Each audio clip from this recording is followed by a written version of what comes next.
Hi, this is Dwayne, also known as Major Death. Join me 8 p.m. Central, Monday, Wednesday, and Friday at twitch.tv/MajorDeath, and let's get better at Hearthstone together. But right now, it's time for Coin Concede.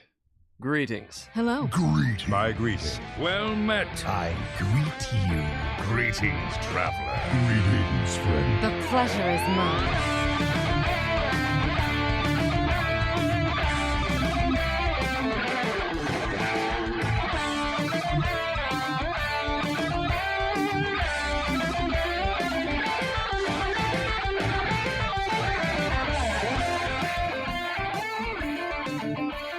Well, hello everyone, and welcome to episode 126 of Coin Concede, a Hearthstone podcast dedicated to making the competitive side of the game more accessible to you.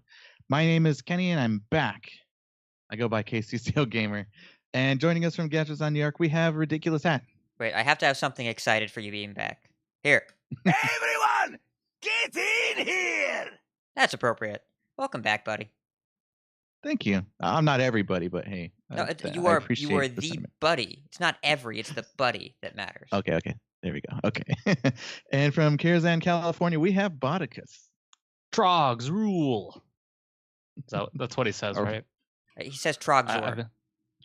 Oh, he does? Troggzor. Trogzor. Oh, okay. I'm terrible at the battle cries, apparently. I have no idea what any of the cards are saying when they enter the not okay, the battlefield. Yes. I don't What is either. it called? How dare you not speak Troggese? What language did the Trog speak? It sounds like he's saying Trogs rule, so... You know what? I'm going to look this up while you're talking. Go ahead. All right. Yeah, it says All right. Trogs rule. Oh, okay. I thought Yep. so. So I wasn't wrong. No, you're not wrong. Yes. And for Got those that are listening to the audio podcast that aren't live here, that voice you hear, this is our guest this week. He's from Booty Bay, California. We have Neff. Welcome to the show. Thank you for having me. Oh, Wait, we are glad to have you. Where did you say you were Awesome. from? Booty Bay. I like big butts and I cannot lie. Very well played. That's Very got to well be played, Hat's sir. place. I'm considering moving already. Oh, I'm considering moving too. I want to go to Colorado personally. But like, Well, maybe a is there a swap. Booty Bay there? Oh yeah, Booty Bay's everywhere I go. Good answer. Alrighty. So the quick outline for today's show, we have we're going to talk about our ladder after we get more information from our guest, and then again we're going to go in depth with the tournaments. Have a explanations this week, kind of based off the news, and if we get a chance, we have a couple questions. So I'm going to go ahead and start by saying Coin Concede is supported in a large part by you. So if you'd like to find out how you can support us and receive rewards in return, head over to patreon.com/Coin Concede. So now's the point. I'm out of podcast. I'm not used to this. I'm talking too much. I want to kick it over to Hat here. Why don't you introduce our guest this week? Kenny said he's talking too much, so he gives it to Ridiculous Hat. Things that don't make sense for 200 Alex. Anyways, so hi Neff. 1 second. Okay, am I good now? Cool. You've been good the whole time, buddy. I just had it muted for a second. What's going on, Hat? Not too much. So, welcome to the podcast. Give us a little bit of an idea of who you are and how you got into Hearthstone. All right, so I am a mostly blind individual, and I play a lot of Hearthstone. I play a lot of other games too, but I'm not competitive at them. Can you guys hear me all right? Yeah, you're good. Okay, cool. I just wanted to make sure. But yeah, so that's mostly who I am as far as like a Hearthstone sense. In a general sense, I'm just a dude that takes care of a dog and plays a lot of games and streams and tries for Hearthstone tournaments and stuff like that. But so far has had some success, but not a ton. Like I have like one top 100 finish, but I'm definitely taking Hearthstone a lot more seriously in 2018. So I'm like, as far as like the competitive aspect of it, I'm definitely, shooting for HCT this year or trying to, with some success. Streaming is definitely hard. It's a lot harder than I thought it would be. So, but yeah, that's about about what I got to say about that. Yeah, it turns out streaming, the people that are good at it make it look easy, but boy, there's a lot that Oh goes yeah, into it. yeah, for sure. Now, you said something pretty interesting there. You said mostly blind, and Hmm. I think I'm definitely very curious with someone being so interested in being so outwardly facing and making attempts to work with Hearthstone in terms of content and tournament play and et cetera, et cetera. How has that kind of impacted your connection with the game? How has it impacted how you play it and your interaction with the community and your content? Well, I think it's important to note, like it's very difficult for me to express like what I actually am working with every day as far as like my vision goes, because if you say like just half blind, that's not entirely true. You know, I am fully blind in my right eye, so I can't see anything out of my right. Period. But my left eye, I have like I can see very good in the middle, but then the peripheral is not very good at all. So as far as like first person shooter games go, I'm at a huge disadvantage. Like it doesn't work at all. MOBAs, same thing. I lose track of my character. I can't play. Super Smash Brothers, same thing. I used to be competitive at that game. I actually came second place in a Super Smash Brothers tournament when I was 13, and I didn't even own a GameCube. So like I would go over to my friend's house and practice on their GameCube. We went to the tournament together. He got knocked out first round, but I got to the last round. Like it was super fun. Like I used to love games like that. But now it's all come down to Hearthstone because when I was 14 this happened. You know what I mean? So now I can't really play games like that anymore. So I have to put that competitive energy into something. You know what I mean? So that outlet for me has largely been Hearthstone. In some ways, it's been Counter Strike, but not really. The community in Counter Strike is not as good. Like they're not as accepting of flaws. You know, that's for sure. So have you come across anything from other games or maybe even ideas of how this game can better or make it more accessible to people who are completely blind or in your situation, make it a little bit easier? So is there anything that you've thought about? I mean, you think about it every day because you deal with it. Oh, but yeah, yeah. For those of us that are playing it every day, Um, don't have that. Yeah. Okay, so probably the biggest thing that I can think of, what you're talking about, Kenny. It's a really good question, by the way. Um, but how it affects me as far as Hearthstone is considered, especially in the competitive arena, and how it might affect other people with visual disabilities as well. Um, Not having access to deck trackers in tournaments really hinders me because all of my practice is mostly done with a deck tracker. And I don't even track my opponent's cards. Like I just have the draw chances and the total number of cards in their deck like listed. I don't list the actual cards. So I try to memorize what cards have been played that game because I think that that's integral to playing in a tournament, right? Where you're not allowed a deck tracker. But what Yeah. I am hindered in is being able to tell which cards were brought into the hand at a certain time and which cards left the hand at a certain time. Like I can't keep track of all that at the same time personally. So for Mhm. people like me, even if it was just allow the hand tracker where it shows like 0, 1, 2, 3, you know what I'm talking about? Like the card Yeah. hand tracker. Mhm. If I was just allowed that in a tournament, I would be much better off. I feel very hindered in tournaments, for that reason. Cool. But I still do the best I can, like regardless. But I wish it did change. So have you played in a lot of tournaments? 3 so far in person. I play a lot of Okay. online tournaments. Okay. Have you had a couple wins in those? Any major wins in those? No wins. No, I've Okay. gotten close. I've gotten pretty close in a couple of them, but a lot of them are like either single elimination or they're double elimination, but then it's a best of 3, so it's not really the same. You know. So what do you think of the new? I assume you've played a bit of the new system. What do you what are your opinions of how they're doing? Like, are you allowed to play in Challenger Cups? Did you Yeah. qualify for? Okay. So have you Well, played in any of them? So the Challenger Cup is the one that you qualify for winning the Tavern Brawl one, right? There's, as far as I understand it, there's like the Tavern Heroes and then the Mhm. online Challenger Cups for anybody that didn't play in any of the previous 3 prelims. Okay, yeah. So I have played in the online Challenger Cups. Then that's the best of. It's a Yeah, double the ones that elimination. are Yeah, the Yeah. ones that are best of 3. Mhm. What do you think? How's that system been for you compared to like maybe last year, the way they did last year's? Okay, so compared to last year, big pro. I love the fact that it's double elimination. So that's a big pro. Like for me, I hated the fact that like the last time you would play a bunch and then get like really close to where you would actually start getting points, and then you get knocked out like the round before you get points, and because there's no losers bracket, you're just done and you just sunk like 4 hours of your time. So I definitely like double elimination much better.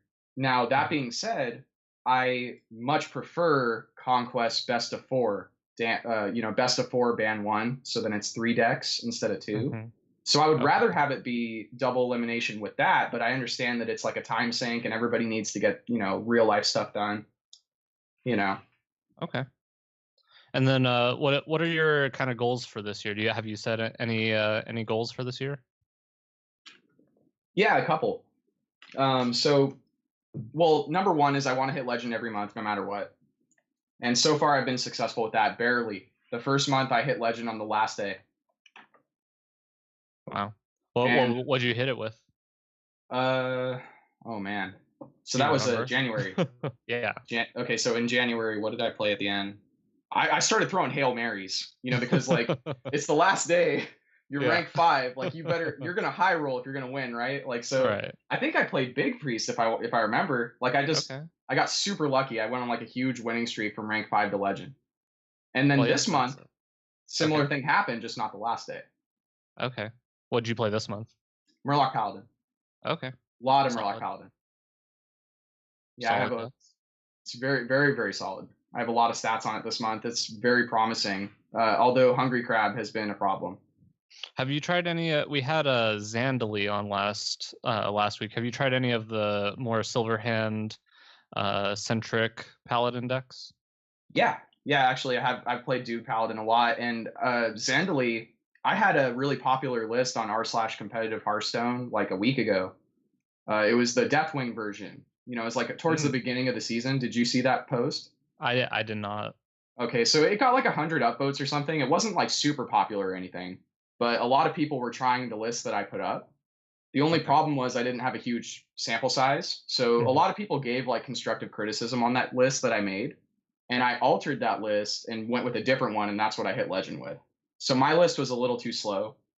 I was running like the Curator and Primordial Drake. I was trying to counter other Murloc decks by curving into Primordial Drake mostly. And I had a lot of success with it, but it weakened my other matchups so much that it didn't make sense. Okay. And you liked Primordial Drake? Did you try like Bone Mare at 8 mana, or you think it's just too much worse at 8? Well, the whole reason why you played that package was because it would draw you a Murloc, and then it would also draw you Primordial Drake, and then it would also Got draw it. you Megasaur. Or I actually had the Owl for a while. So turn 10, I would do Curator into Owl and kill Warlocks without them realizing that it was possible. Got it. Okay. Cool.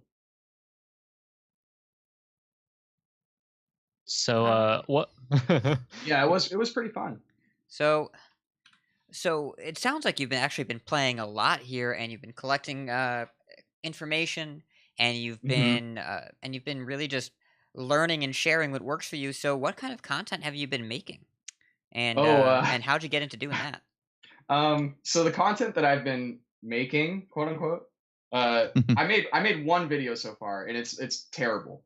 Like I'm really bad at video editing, so like oh man, I haven't been making content yet. I can tell you that much. I have been streaming a lot though, so Yo, it's that just counts. converting. That 100% counts. That's Yeah. making content. Yeah, it's making video editing. I will agree with you that audio and video editing are both very difficult, but it's all about what are you producing, right? How'd you get Mhm. into making stuff and sharing it with the world? I mean, making an article for competitive HS, that's content too. You're just making something that makes the world around you kind of a richer place for the things that you've learned. So, how have you gotten into being a part of that branch of the Oh, community? just okay. Well, I'm not really sure how I got into it, to be honest. I just like it. Yeah, I just like doing it. Like I don't really Yeah. have much else to do. I have a lot of free time, right? So I just sold my car. Like I'll give you an example. Like I used to drive, right? But then late last year I actually had to sell my car because I was down to like less than 1,000 miles a year, and it makes more sense for me to just to go by Uber. because I was paying car insurance and I was hardly driving. Like I was just driving to like the grocery store. So I have a lot of free time to play Hearthstone. That's for sure, and I definitely take up the majority of that with streaming. But then when I play off stream, I definitely play better. That's for sure. Yeah, but that I'm makes definitely sense.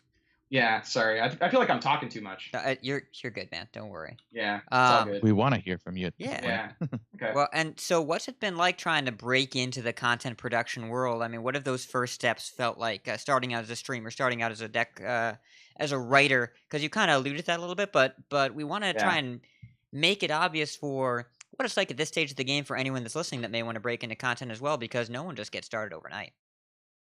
All right, so it's a struggle, man. It's definitely a struggle. Like I'm not going to tell you that it's easy.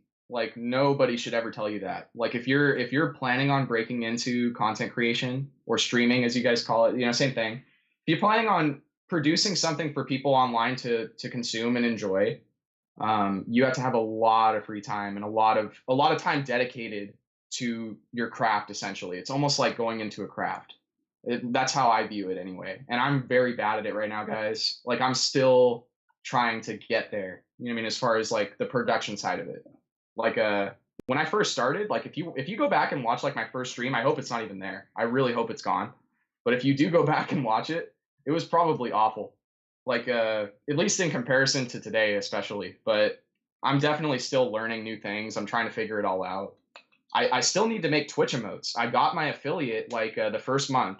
I got affiliate, and I still have no Twitch emotes because I don't know how to make them. And I've been trying to figure out, who can make them for me, but it's been kind of a struggle. Like there's a lot of people on Twitter that do it, so it's kind of like overwhelming all the choices, Yeah, well, and that sort of thing, I think, is probably a pretty common thing to run Yeah. into, in that the first streams that you do, it's really hard to figure out because you don't know any better until you generate that experience. So I think it's just a question of the mark of someone that's making the effort to learn is really important.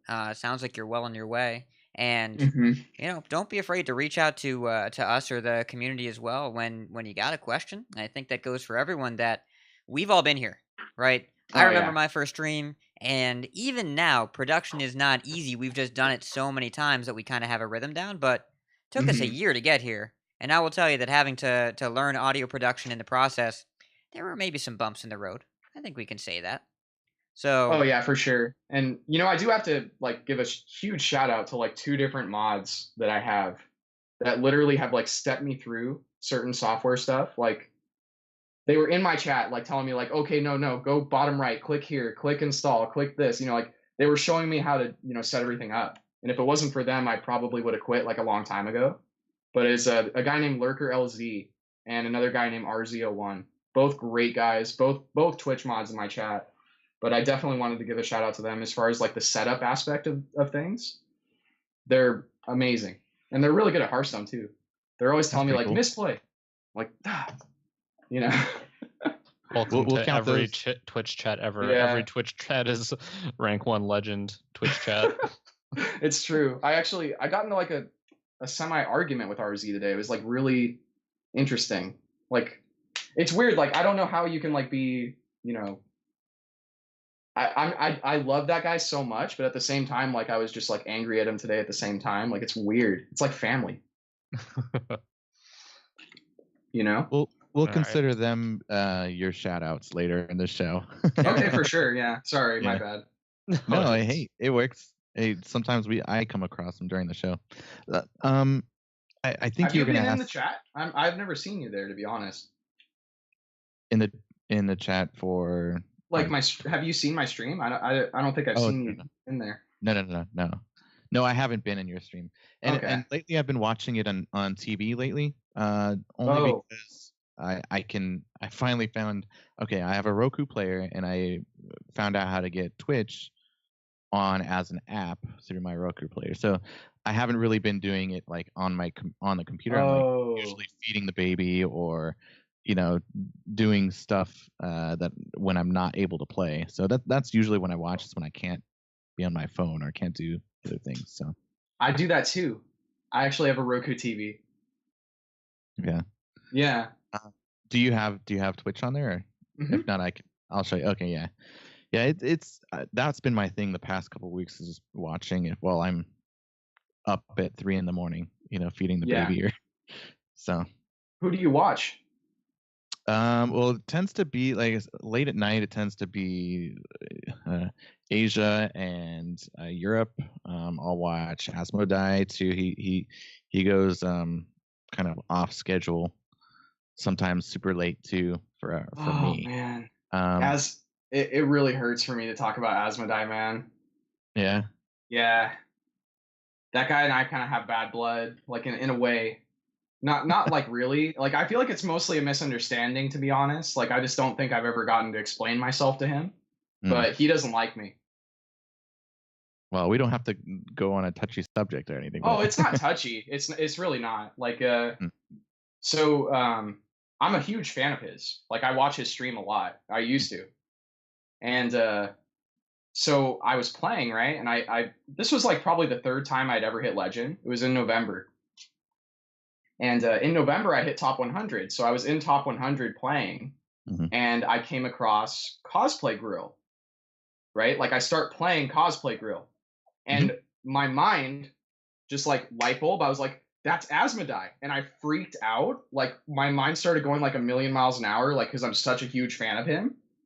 So I immediately am like, it has to be fake. Like there's no way that that's actually him. So like I open up my second monitor and I go to him. And I'm like, oh my God, it's him. There's me, Nef. And then I like turn up the volume and he's like, he's sniping me. Look, he's in my chat. And I'm like, no, like, no. Like I'm not sniping him. Like I was just like super, what's it called? I was like, I was the same way though with another guy that I played, but I had to look him up. I was too into playing the game to look him up while I was playing. Yeah. But yeah, I'm like you're in shock of playing somebody that, oh, hey, this guy's streaming. Yeah. So what is that, like celebrity shock? I forget what it's called. Like but anyways, so my point is I made a mistake. Like I shouldn't have opened his stream because obviously what does that look like, right? So I had like a few people message me and they're like, you fucking sniper, like, screw you, man, like da da da da da. And I'd like respond to all of them. I'm like, I'm so sorry, like I didn't mean to. I'll never do it again. Like, oh my God, And I actually played him a few more times, and I never opened his Twitch any of those other games. And every game, like I went back and watched the VOD and watched him play me. And at the end, he'd be like, he's just sniping. Like he sucks at the game. He's sniping me. Like, I'd just be like, oh God, dude, I'm really not. Like, it's just probably so happened a embarrassing. long time ago and he forgot about it. Yeah. Unfortunately, those misunderstandings happen, and just like, I mean, I've been in similar situations, unfortunately. But it's kind of part of the job, or kind of part of their job, unfortunately, and it just happens to them so often, and it's really easy for them to misinterpret something like that. So like I'm definitely in the wrong. Don't get me wrong. Like I'm not saying that I did right. I totally understand that like what I did is like not okay. But like it was just a simple misunderstanding. Mostly. Yeah, like, and you I don't learned snipe with people. Yeah, and you learned from it, so you know for next time. So I think we have a couple more questions. We'll get to those, and we'll kind of keep going on with this show. I could skip mine if you want. Go but ahead. you want to? No. Oh, okay. Well, I'm already talking. Let's continue. So my first question was going to be how's your card? How's your stockpile of cards look? Have you thought about doing wild? Have you ever done it in the past? Have you played the Brawliseum? Are you looking forward to it in the future? So just a wild perspective. So the Brawliseum, that's the heroic one, right? Yeah. Okay, it's not heroic. It's not technically this time, heroic. Yeah. Yeah. It's normal arena prices. Oh, really? It is? Okay, so it's not 1,000. No. Okay. Yeah, I'm definitely gonna play it then. I played my free one already. What'd you play? Played Big Priest. There you go. It's a good deck. Do you have the resurrects and everything? No, it's standard Big Priest. Oh, wow. Yeah. Nice. I don't have any wild cards. I have 0 wild cards. I dusted every single one. Okay, so then that pretty much answers my questions. I mean, I will play wild. It's just kind of boring. And it's like the same thing, except I'm like at a disadvantage. Right. Well, I mean, if you don't have the sense. card pool, then it's pretty hard to dive in. Guess how many wins I got though?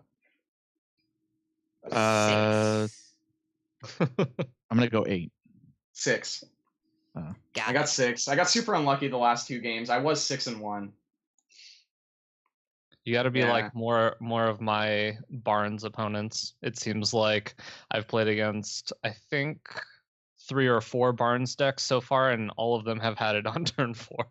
Oh yeah, I did. Like the 2 games that I lost, I did have it on turn 4. Oh Like man, that's what I mean. Like I was super unlucky. Like I should have won those Yeah. games. Happens. Yeah. I also beat, I think, 3 out of the 4 people that had the Barnes on 4. Really? So, That's a really great feeling. it is. Oh man. So, That's awesome. anybody else have any more questions before we go on to see how everybody's doing on the ladder for the last day of the season, last day of February? Oof. Well, you're hanging Yeah. out with us, Neff. So let's Yeah. bring you along for the ride. Yeah, for sure. So, what have you been up to the past week? How's your laddering? Going. So I think it was like the 23rd that I hit Legend. So I hit Legend like really late this month compared to what I really want. Like my goal is like around the 10th of each month. Like give or take. Like if I hit by the 10th, I'm super happy, right?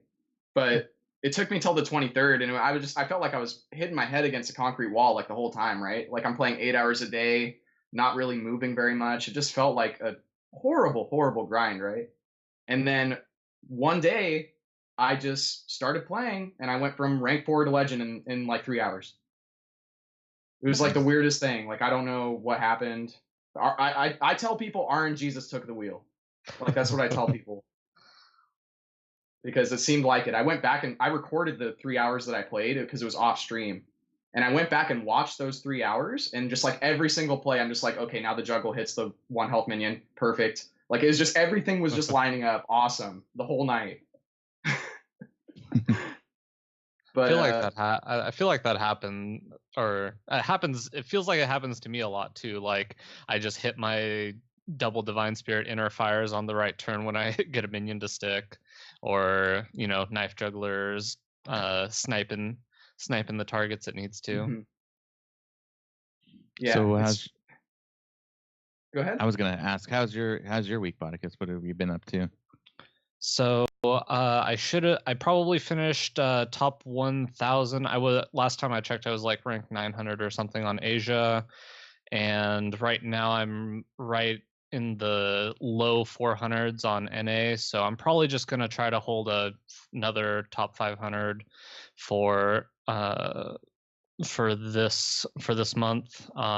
April's gonna be the month where I really start pushing a little harder. I was actually I didn't feel like I was doing very well, and then on Monday I went from like rank 1200 or so all the way to 350 in like a very short amount of games. I think I looked at the stats and I was like 12-4, or no, Nice. sorry, 20-4 in games over those 2 days. So really, I'm happy that I was able to get into the top 500. Wish I could have pushed a little bit more, but I'd rather just kind of secure 4 points, I guess. Even though 4 points not quite enough, but it'll do. And then I'm going to be playing a lot of the Brawliseum. I'm kind of excited about playing a lot of that. Nice. And Hat, how about you? Hi. So you say ladder, and I say nay arena, because it's Wild Arena, and Wild Arena best arena, except for Dual Class Arena. That's better, but this is the second best arena, and I've been playing a lot of it because it's really fun to play with the old cards. Except for my opponent is Dr. Boom, and I don't love that, but otherwise we're fine. North Sea Kraken is just as good as I remember it. Actually, no, it's better than I remember it. It's really good. And there's a lot of really fun wild cards that I just wanted to be able to play with again. I drafted Paladin deck with Minibot and Muster. So, I felt kind of dirty when I got that going. And I got a couple, I think I had 3 decks that were somewhere between 6 and 8 wins. I had a couple that were a little lower than that. And then I'm still pushing that as far as I can to try and get higher finishes when I can. I want to get a 12 win, but it's been a while. And I'm definitely out of practice, but it's nice that Light Forge is updated for wild card rankings, and that some of the cards are just way off the charts. Like Enter the Coliseum is so good in Paladin. It's funny the cards you come across that you're like, oh yeah, this is actually pretty good, but you don't think about them. It's nice. That's why I like Wild so much. It kind of turns you on to other things to play. So Hat, what was your best arena run for Wild so far?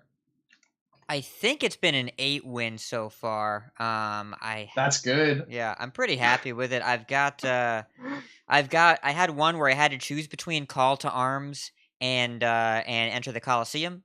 And I got a Call to Arms, but after I took the Enter the Coliseum, I had a different one where I had a Nexus Champion Sarad and a Grand Crusader, which are great cards, and a North Sea Kraken. And yeah, I haven't gotten the chance to pick Mage yet, which I really want to take. But I've been able to take a couple Paladins, and Paladin is busted in Wild Arena, so pretty happy with it so far. And I'm just going to keep grinding Arena for now. Ladder, I'm hanging out in rank 5, and I've been enjoying Control, Warlock, and Standard, but I haven't been pushing it as hard. And really, I've just been trying out different decks and been okay with hitting the rank floor. And Wild, I'm still hovering around rank 10 as well, but I expect the Brawlocene will get a good amount of my time.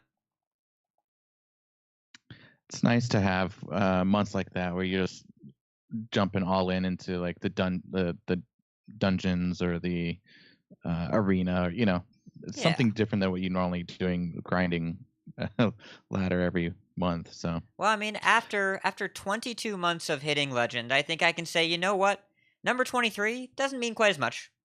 And I'm not saying it's not important, because it is, but I think that if I kept my foot pressed to the gas pedal and said hitting legend every single month in Hearthstone for 2 years straight is something I have to do, I think it would impact my ability to enjoy the game, especially at this point in the meta, when it's just a little bit of a lull.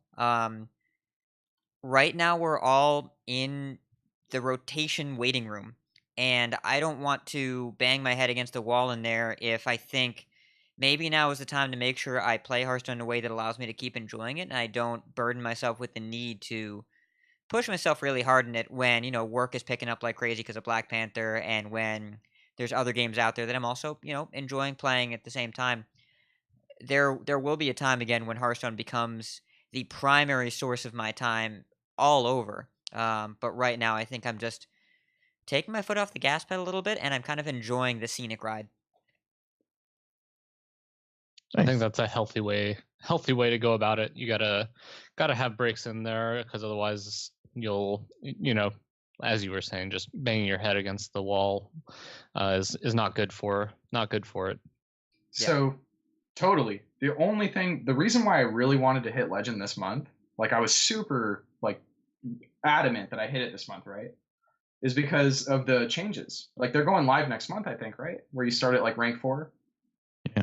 Yes. Yeah, so I'm we'll super talk about happy that about in the that. news section. Yeah, it's definitely better to be as high as you can this season, because the reset really benefits you and can really punish you if you're lower on the ladder, because every rank gets 5 stars now. So you definitely want to make sure you finish at least in a place where you'll reset to rank 10 or higher. Because if you reset to rank 11, you're basically costing yourself extra time. What is the difference between rank 10 and rank 11? Like, where do you start if you Rank hit 11? 11 has 4 stars this month, and we'll have 5 stars next month. Oh, okay. Yep. So all right, I see what you're saying. starting next month, every rank will have 5 stars. So before, when you Mhm. would start at rank 16, if you hit legend, you could bulldoze out of that in a good day or two, because it was 3 stars a rank for a while, and then it only became 4 stars a rank again. You're talking about a win streak. You'll be out of that in 3-4 games. Oh, Are you guys doing the legend race tonight? Heavens no. No? I got a job. Oh, Are they having a rat race tonight? I don't know. I have no idea. Well, so I don't even know were. if it's going to be fixed. We I should guess we'll talk get about over this it in the news section. Yeah. Okay, There's a yeah, for lot sure. I going didn't on mean here. to take us off topic. I'm sorry. No, you're good. It was national. Who cares? So for me, I've been stressed again. So I'm at rank 1 with three stars right now. So yesterday I was like, I'm gonna put in some games, but then my wife had a night out with the girls. I was like, okay, I'll take care of the kids.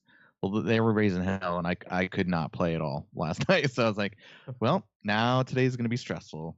So I've been hopping around between rank 2 at 4 stars and rank 1 3 stars.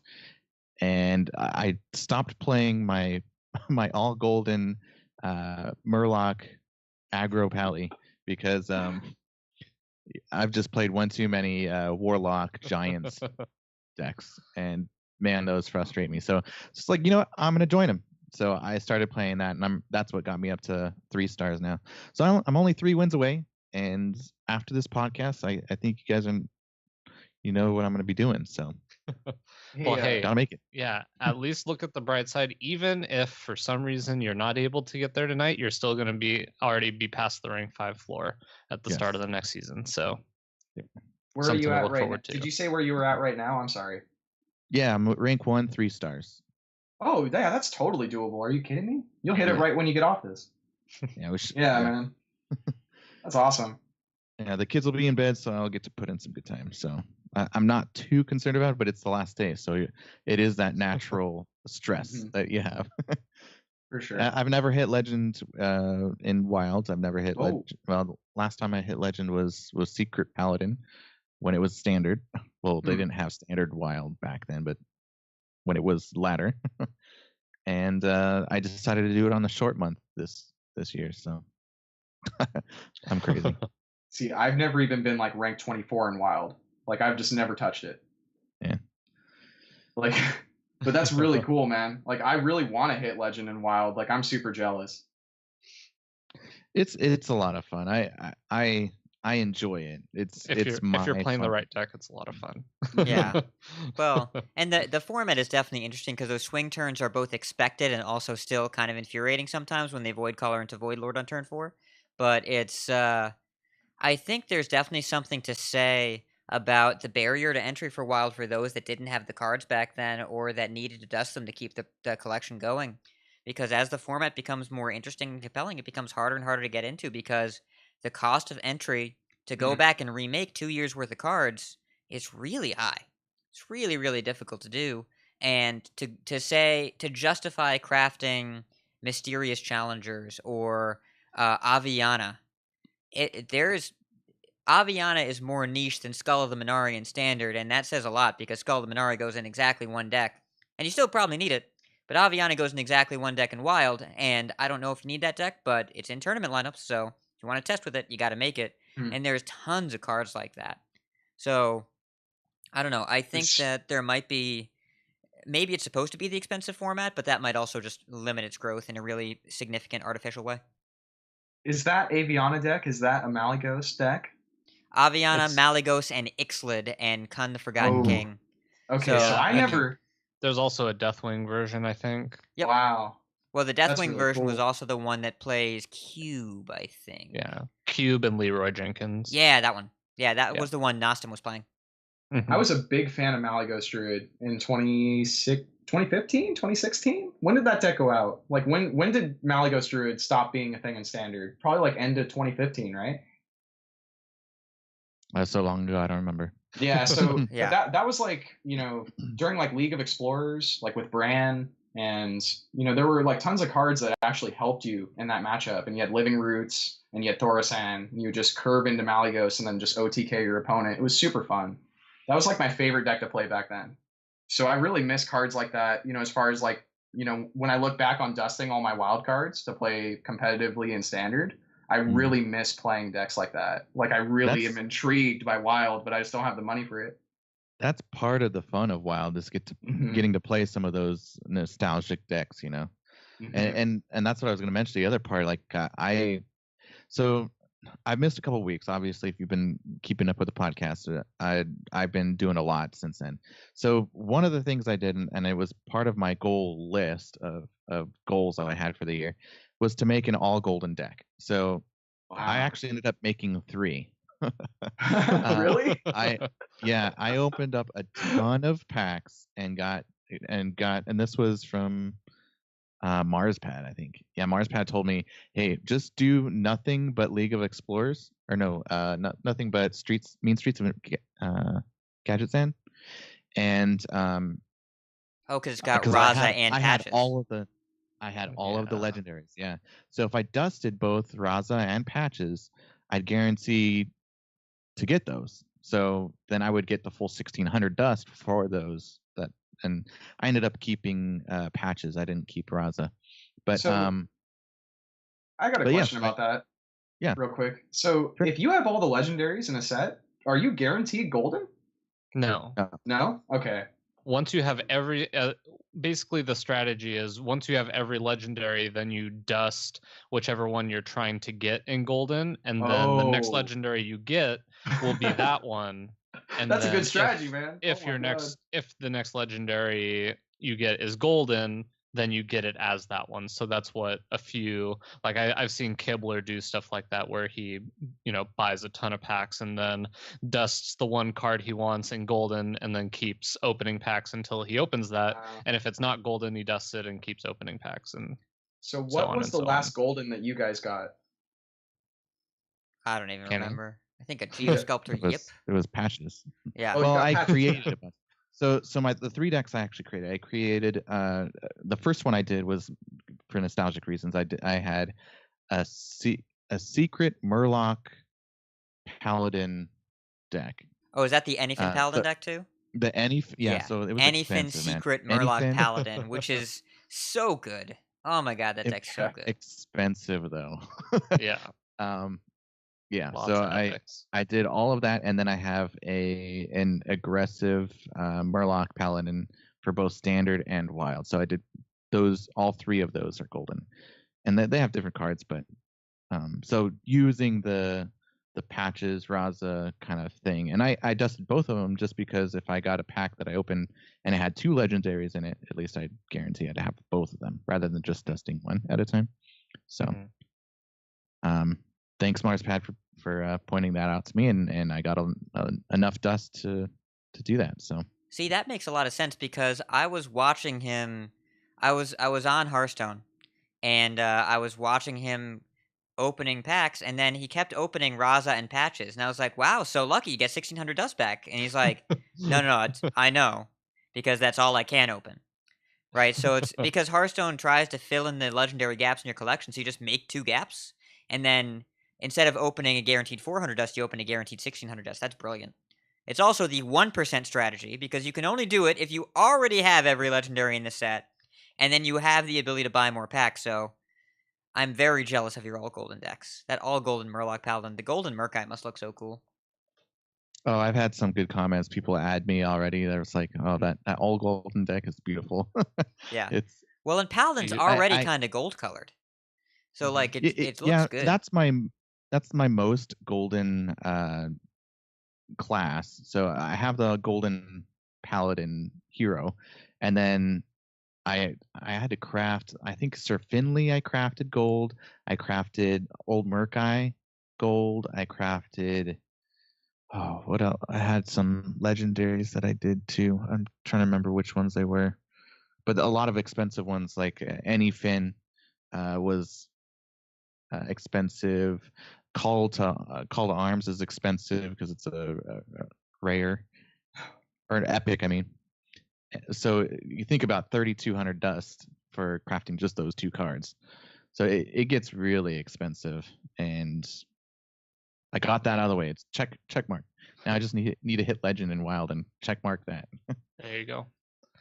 Yeah, Finley is another one of the cards in Wild that's kind of a barrier to entry because a lot of the aggro decks play Finley, Sir Finley. Yep. Yeah, man. Finley into Steady Shot. Yep. There you Golden. go. It's so good. Yeah. Well, Finley is Finley. Yeah. Finley into Life Tap. Don't forget about that either. It can be really amazing, depending on the matchup. A lot of classes are built around the hero power, and Finley, I think, was a worthwhile experiment, but ultimately a design mistake in that it really created a pretty high element of early variance in the game, and it enabled a way for the decks to play that they really shouldn't have been able to. So I'm glad it was around for a short amount of time, and now I'm glad it's exiled to Wild. So imagine if they re-released Finley, or like a card very similar to Finley, except it was Discover a Hero Power. Imagine that. That would be so sick. Wow. It would be Well, very overpowered. It is Discover Hero Power. It Yeah, it is. Is it really? I thought it was random. Yeah. No. No. Oh man, No. it's been a long time. Oh man, I thought it was random, man. Oh Yeah, that because you're almost guaranteed to get a power that is useful Yeah. because Oh, the only God. two like useless, quote unquote useless ones would be armor up and Heal. Yeah, warrior. heal. So Yeah. you know what? I'm curious if the deck that I used to play is still viable and wild. If you could tell me, Kenny. So it's a Dragon Warrior. So it plays Finley. It goes for like the steady shot, and it plays like the Draconid Crushers, the 6 mana that become 9/9s. It plays Mhm. Blackwing Corruptor. Old school it played tempo Death Dragon Knight, Warrior. Yeah, that I don't old school see it tempo much, but- Dragon Warrior is definitely so Is the it dead? way that Wild is going now is it's definitely all about the greatest hits of power Early level game. of the past 4 Mhm. years. And So it can't keep up. well, you see a lot of Tunnel Trog Totem Golem. You see a lot of Void Caller into Void Lord these days, or Tunnel Trog- Naga Sea Witch oh my into God. Giants. You see a lot of the Mana Worm deck still exists, but the Secret Mage deck is much better with Ice Lance and Flame Waker and Forgotten Torch. Mhm. And explosive runes. oh god, that card is so good. I think I know And, why that deck isn't viable anymore too. Like Fiery Wind Axe isn't a thing anymore. well, You know what I that's mean? Like it that's was, also pretty important. Yeah. Turns out that It was taking out super the best important in deck, that the deck. best card in the deck, is pretty relevant. Yeah, Warrior's Yeah. kind of suffering across all formats right now. Mhm. Well, guys, Man, I miss that deck though. I'm kind of jumping to get in the news. You guys want to talk about the news? We We should have a get lot in of there. news to cover. Yeah. Yeah, for sure, man. Let's do it.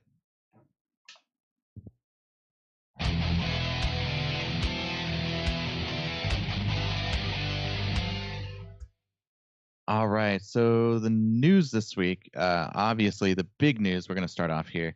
I'm going to kind of rattle this off, and I'll call on different people and see what you want to pick out of it. So we got announced that the Year of the Raven is the next year. So just to kind of hit the key points here, Hall of Fame is going to be Ice Block, Cold Light Oracle, and Molten Giant. We have quicker quests, so all the 40 gold quests are now going to be 50 gold. That's kind of cool. In-game tournaments is not going to be part of the patch, but they're working on it, and it was announced that they're going to be working on that. New Druid Hero, which is Lunara, I think you pronounce it, where you win 10 games in Standard. And there's going to be a Q&A, which will be March 2nd, 11 a.m. PST, probably after you guys hear this podcast, maybe. And that's going to be with Ben Brode and Yongwoo, so hopefully you guys like that. Let's start with our guests. What are you looking forward, or what stood out to you the most with the news for the year of the Raven?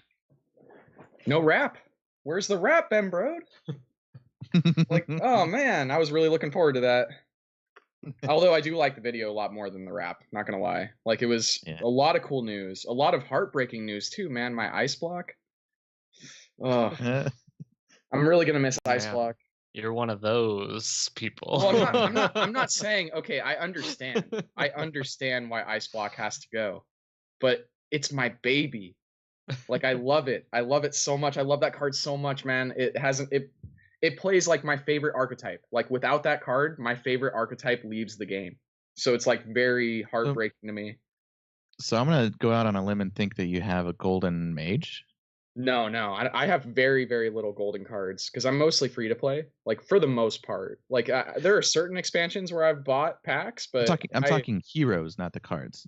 Oh yeah, all golden 9 mage. golden. Yeah, all 9 golden. Okay. Yeah, I actually finished my golden paladin this month. It was my 9th hero. Nice. Yeah, I was working on that for most of 2017 because I went into 2017 with no golden heroes, and then just knocked them all out. Yeah, and if you spread yourself out, it would probably be easier to kind of knock them out. So no rap for Neff. What about Spartacus? When the new expansion gets announced, maybe we'll see, right? Because I believe the rap was more based on when the new expansion, or when they were announcing the new expansion. That's right? true.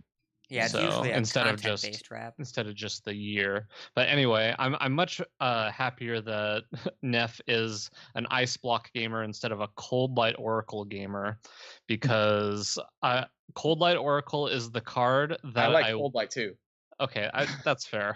But Cold Light Oracle is the card that I didn't know how much I wanted it to be Hall of Famed until they said they're Hall of Faming it, and I am very excited. It's a card that I definitely like. It's a fun card, but playing against it is it's one of the most polarizing things. Sometimes you're playing with it and you're like, oh, I really don't want to give my opponent 2 cards, but most of the time you're just playing against it and you're just seeing the cards off the top of your deck burn, and it's upsetting. So I'm very glad to see it gone.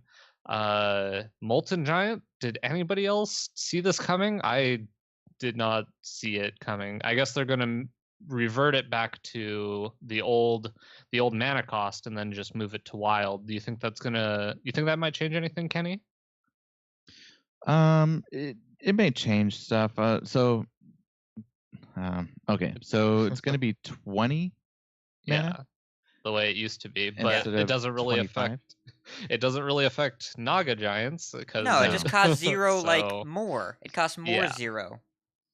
It costs like Except double 0. sometimes you can just tap into it and not have to have the Naga, I guess, like you used to be able to in Handlock.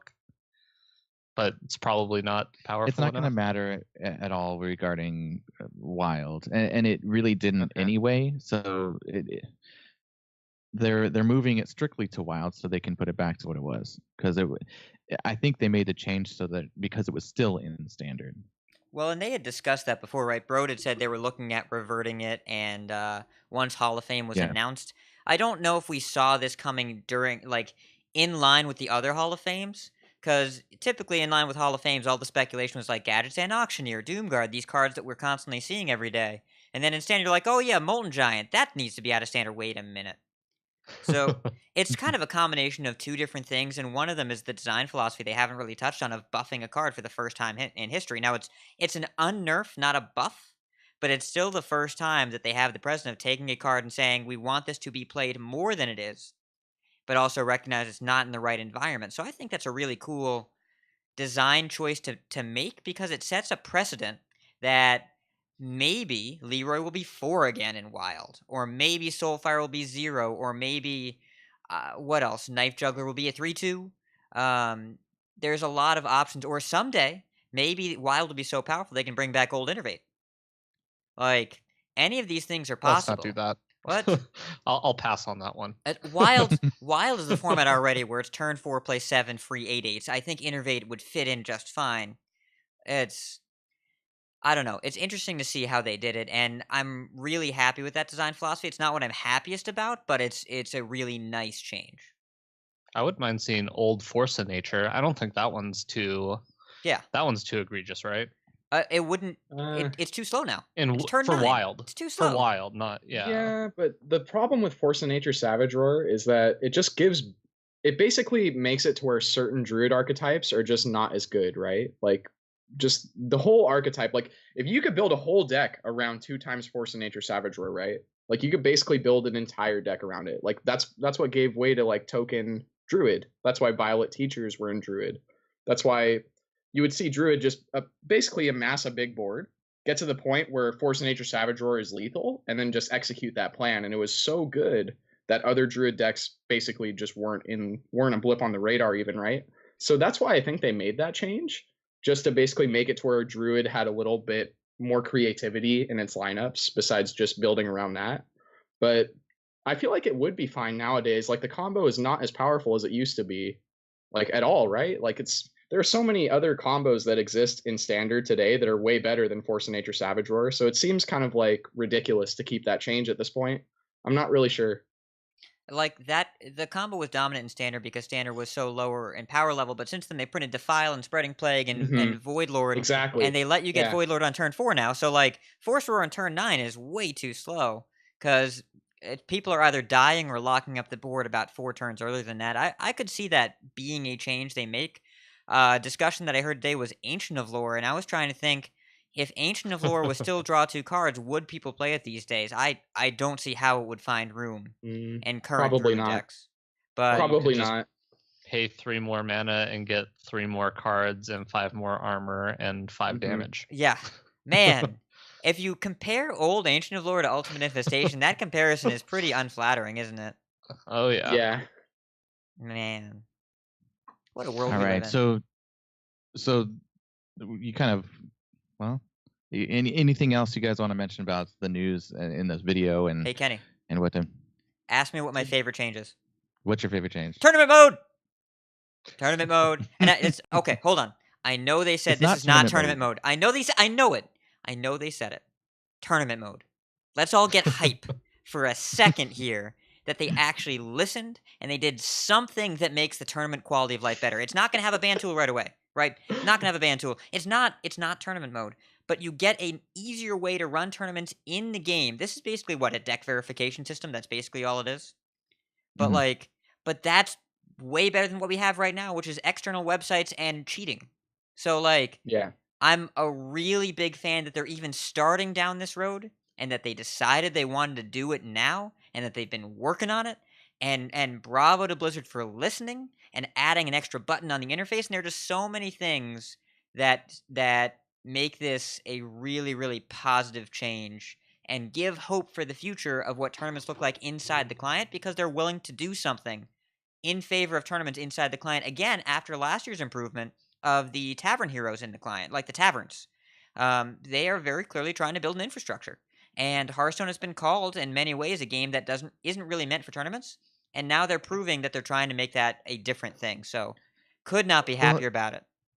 let's get it from my point of view. So I'm and this is why I'm pretty much silent during the tournament results. I I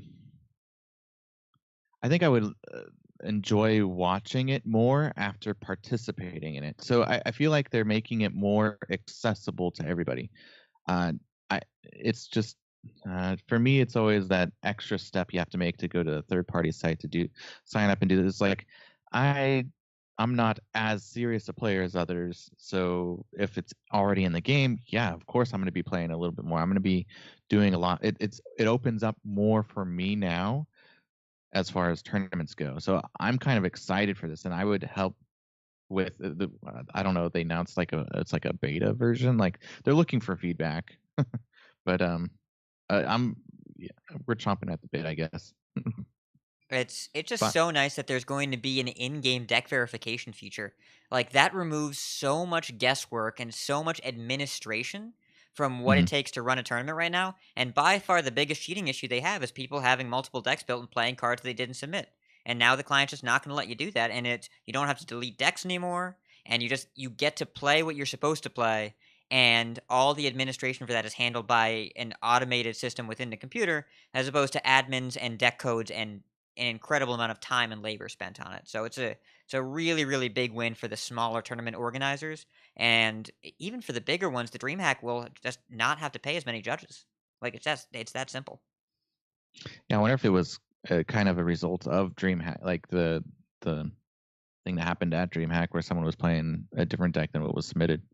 Yeah, well, it happens nearly every tournament. That's a common thing. It happened to Appa last weekend during the Copa America trials, and he had to get an admin and wait during the fifth game and blah blah blah, and it's such a pain in the butt. And it'd be so much better if we could focus on playing the game instead of monitoring the game. You Hmm. have to do both right now, and that kind of sucks. Cool. Anyone else want to say something? Yeah. So about the tournament mode, I'm pretty happy about it. Definitely for sure. Like this is the direction they need to go in, right? Like when I envision like where they should be today, it really kind of comes down to like if these tournaments are going to happen online, like if you're building HCT, right? If you want HCT to be successful, then the amateur scene has to be successful, right? So how do you do that if you're Blizzard? Well, you make it easy to sign up for these tournaments. You make it really easy. Like if it were me, I would make it to where you sign up for the tournament in game. I would make it to where you can browse all the tournaments in game, just hit join, and then play that tournament right there. Like that would be how it would be. Like it would be much better that way, don't you think? Like instead of signing up online and going through all the bureaucracy of it, I just want you to lock in a conquest lineup and then just go and play with that lineup. Like just go and enter the tournament. Kind of like how almost like Facebook does it. You know, just like way more streamlined as far as like tournaments and stuff like that. Like have you guys ever played like Zynga poker? You know, stuff like that? No, I but haven't. No, You've I- never I entered got a it, but Zynga poker tournament? no. But I've So, I understand what you're saying. It Mhm. makes a lot of sense. I mean, if they want it to grow, just make it easy, make it Mhm. easy to join. Simple as that. But I'm sure that there's a lot more Oh behind yeah, this tournament thing it's a than process. just so. Yeah. Yeah, it's exciting. We'll kind of see what the beta looks like here. Hopefully in a few months, and Mhm. uh, hopefully just see see improvements from there. But yeah, so like I said, it's a good thing. Like I'm very happy about it, but it could be better. Hopefully, like within a year. Hopefully, I hope it's somewhere like what I was describing. But I'm willing to stick around for that year. Like let's put it that way. Well, yeah, they It's a said step in the in right the direction. blog article like this is what we have now, and we are 100% committed to adding Mhm. new features. So, they it's much like how Tavern Brawl when it first came out, it was just Rag versus Neff, and like it was so basic. And now you can really do a lot more.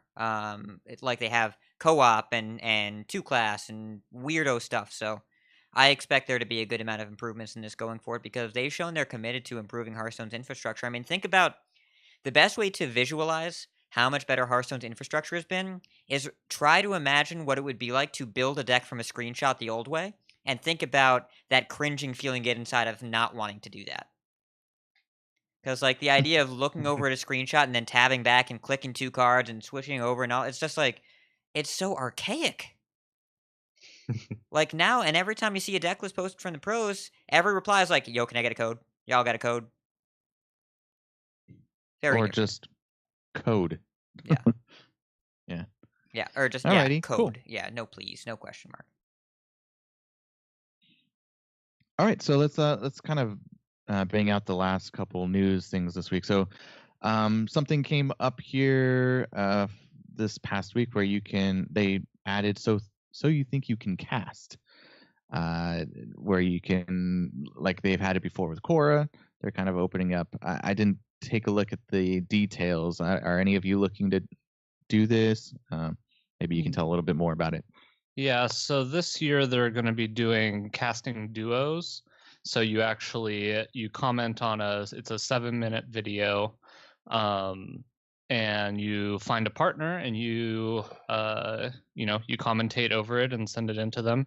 I will be looking to do this, so already have a partner, and we're doing a bit of practicing, and it's going to be a lot of fun. Hopefully it goes well. Oh man, dude, I have to find a partner that is better than Bodicus. Jeez. Oh my god, I'm Yeah, so good luck screwed. with that. Well, and I I'm so also screwed, man. I can say through Yeah. the grapevine that Ugh. Cinder and Appa are going to be making a deep run as well. Yep. Okay, Yeah. all right, it's gonna be me and Johnny, man. Maybe Johnny can pull me through. We'll see. Oh man, I've been waiting for this for a long time. Like I missed the last one. I didn't get to submit anything. All right, and moving on here. So the quest pack winners were notified. If I click on it, it actually is just a link to Reddit, I think it is. Oh no, I'm clicking on the wrong one. It's a Reddit link, just basically saying the emails were sent out to the winners, and if you were not notified that you won any packs, condolences, but you were not the winner. Yep. I know. I think Variotis said he won 3 packs in this, and I saw a couple posts from other people saying that they won, but I don't think we know who, if it's like a public person that won the 3,000 packs. Yeah, I don't think it was announced, or I don't know if they will, because usually a person wouldn't want to. Right. I think for privacy's sake, I don't know. Well, if somebody like Kibler won 3,000 packs, you would hear about it, right? If it was like a public figure, you would know that person won the 3,000 packs. So it was probably just, some person that maybe doesn't do a whole lot of Hearthstone tweeting on social media or whatever. One of those normal people. Yeah.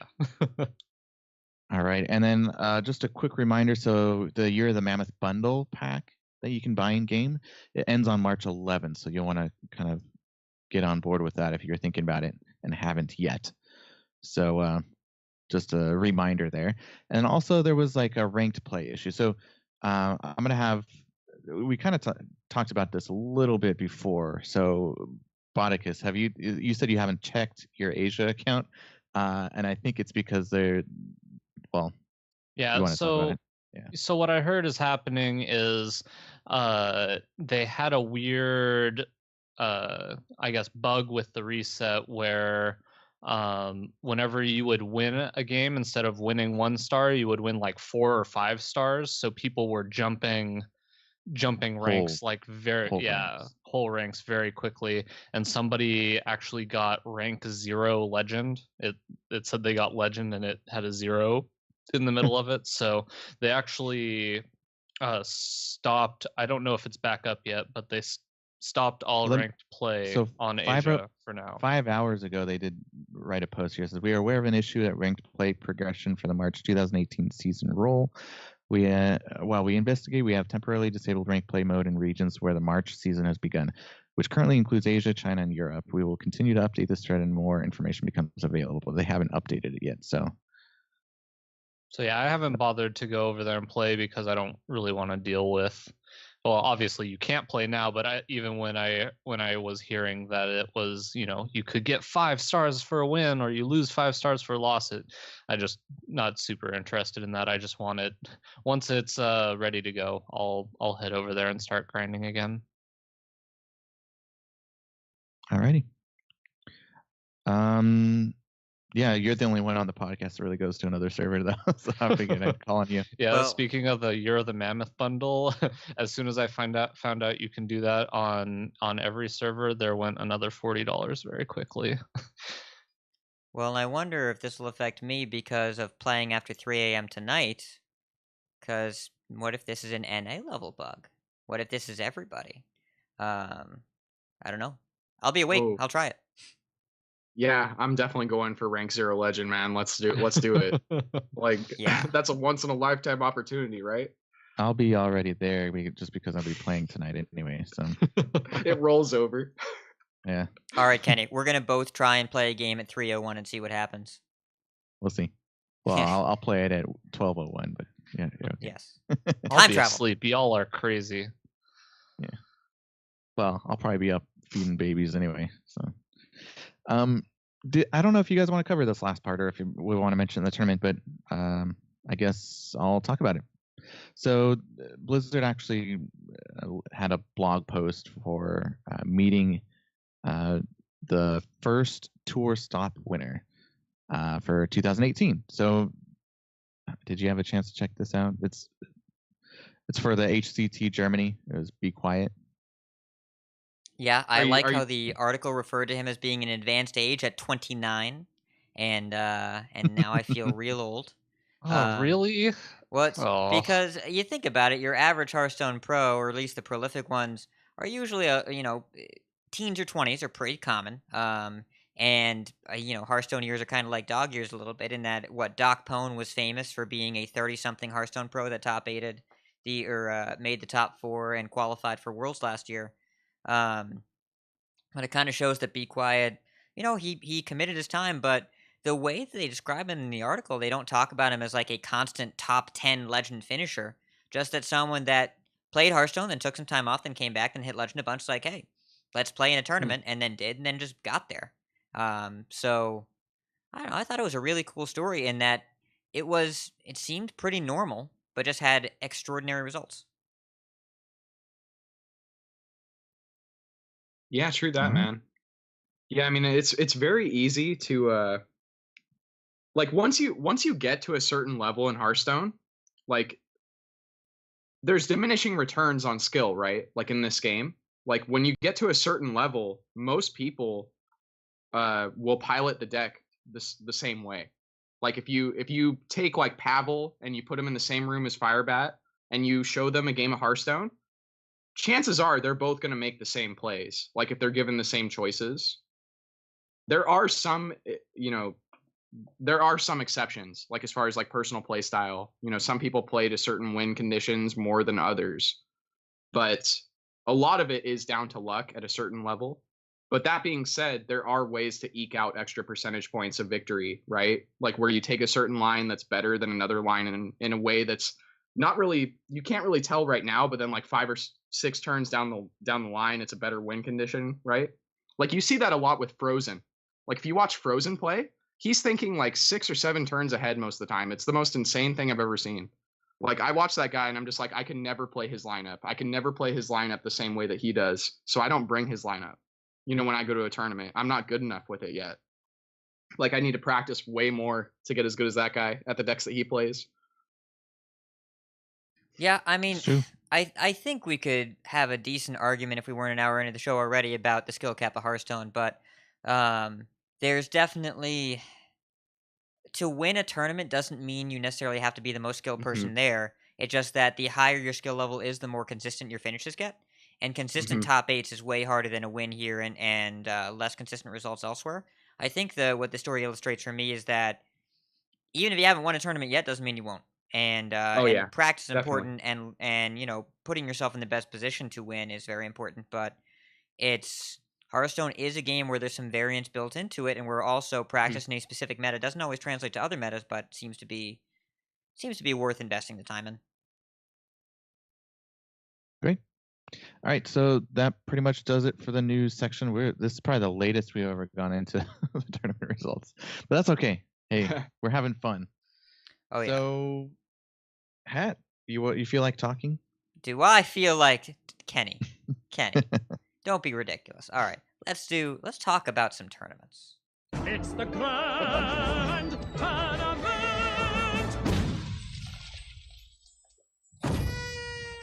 All right, so we had a couple different tournaments that we're actually going to talk about. Tournaments is plural this weekend, or last weekend rather. We have the HCT Sydney Tour Stop. That's the main one we're going to discuss today. And Jack Attack took it down in the finals over Professor Oak. Ghost, ASA, and Ender were top 4. They were 3rd and 4th. Akumaker, Angry Carp, Hearthstoner, and Glory round out the top 8. In the top 16, there aren't a ton of big names, but Hot Meowth is the biggest name that I remember seeing in the top 16. But by the way, hey, that winner, that guy, Jack Attack, this is his first Hearthstone tournament ever, and he won it. So that's a storyline that I can get behind. We'll talk a little bit about some deck choices and some games to watch, but we should note Gia D, this was, I think, her first major time casting a Hearthstone tournament consistently. She was rotating with Raven and Soddle and TJ, and she did a really excellent job. She had high level but approachable casting, really good game awareness, and I just was really happy to see her there. So I really hope they give her some more casting opportunities. There was also another tournament that was not streamed. It was the Copa America Global Qualifier. And this was a very competitive tournament. And the top 8 is part of the reason why we're covering this. There were 8 players, and you've probably heard of 7 of them. Lincoln is a player that I hadn't known before, and he's the least recognizable name in this tournament. But the other 7 players that qualified, Diz Demon, Boar Control, Hoy, AHQ Shaxi, who's currently #1 legend on Asia, or at least was, before the invention of Rank 0, Zalay, Firebat, and Tare. So that's a world champion is in there. Hoy has qualified for top 8 of HT multiple times, as has Tare, as had Board Control. I believe Diz Demon made to the group stages one time. HQ Shaxi is currently #1, and Zalay is a perennial high finisher in tournaments. It's quite the top 8. So we want to make sure we dive into both tournament metas. So what we have here is we have a story of 2 tournaments, and they're pretty similar in terms of meta, but let's talk about Sydney first. We had 15 priests. 6 were Spiteful Dragon, 5 were Combo Dragon, 4 were Big Priest. We had 14 Warlocks. 12 of those Warlocks were Cube Warlock. 12 out of 14. And really the only thing that surprised me here is that there weren't 16 Warlocks. There was 1 Brave Zoo player and 1 Control player. As far as mages, there were 13 of those, 10 Secret Mages, and 3 N'Zoth mages.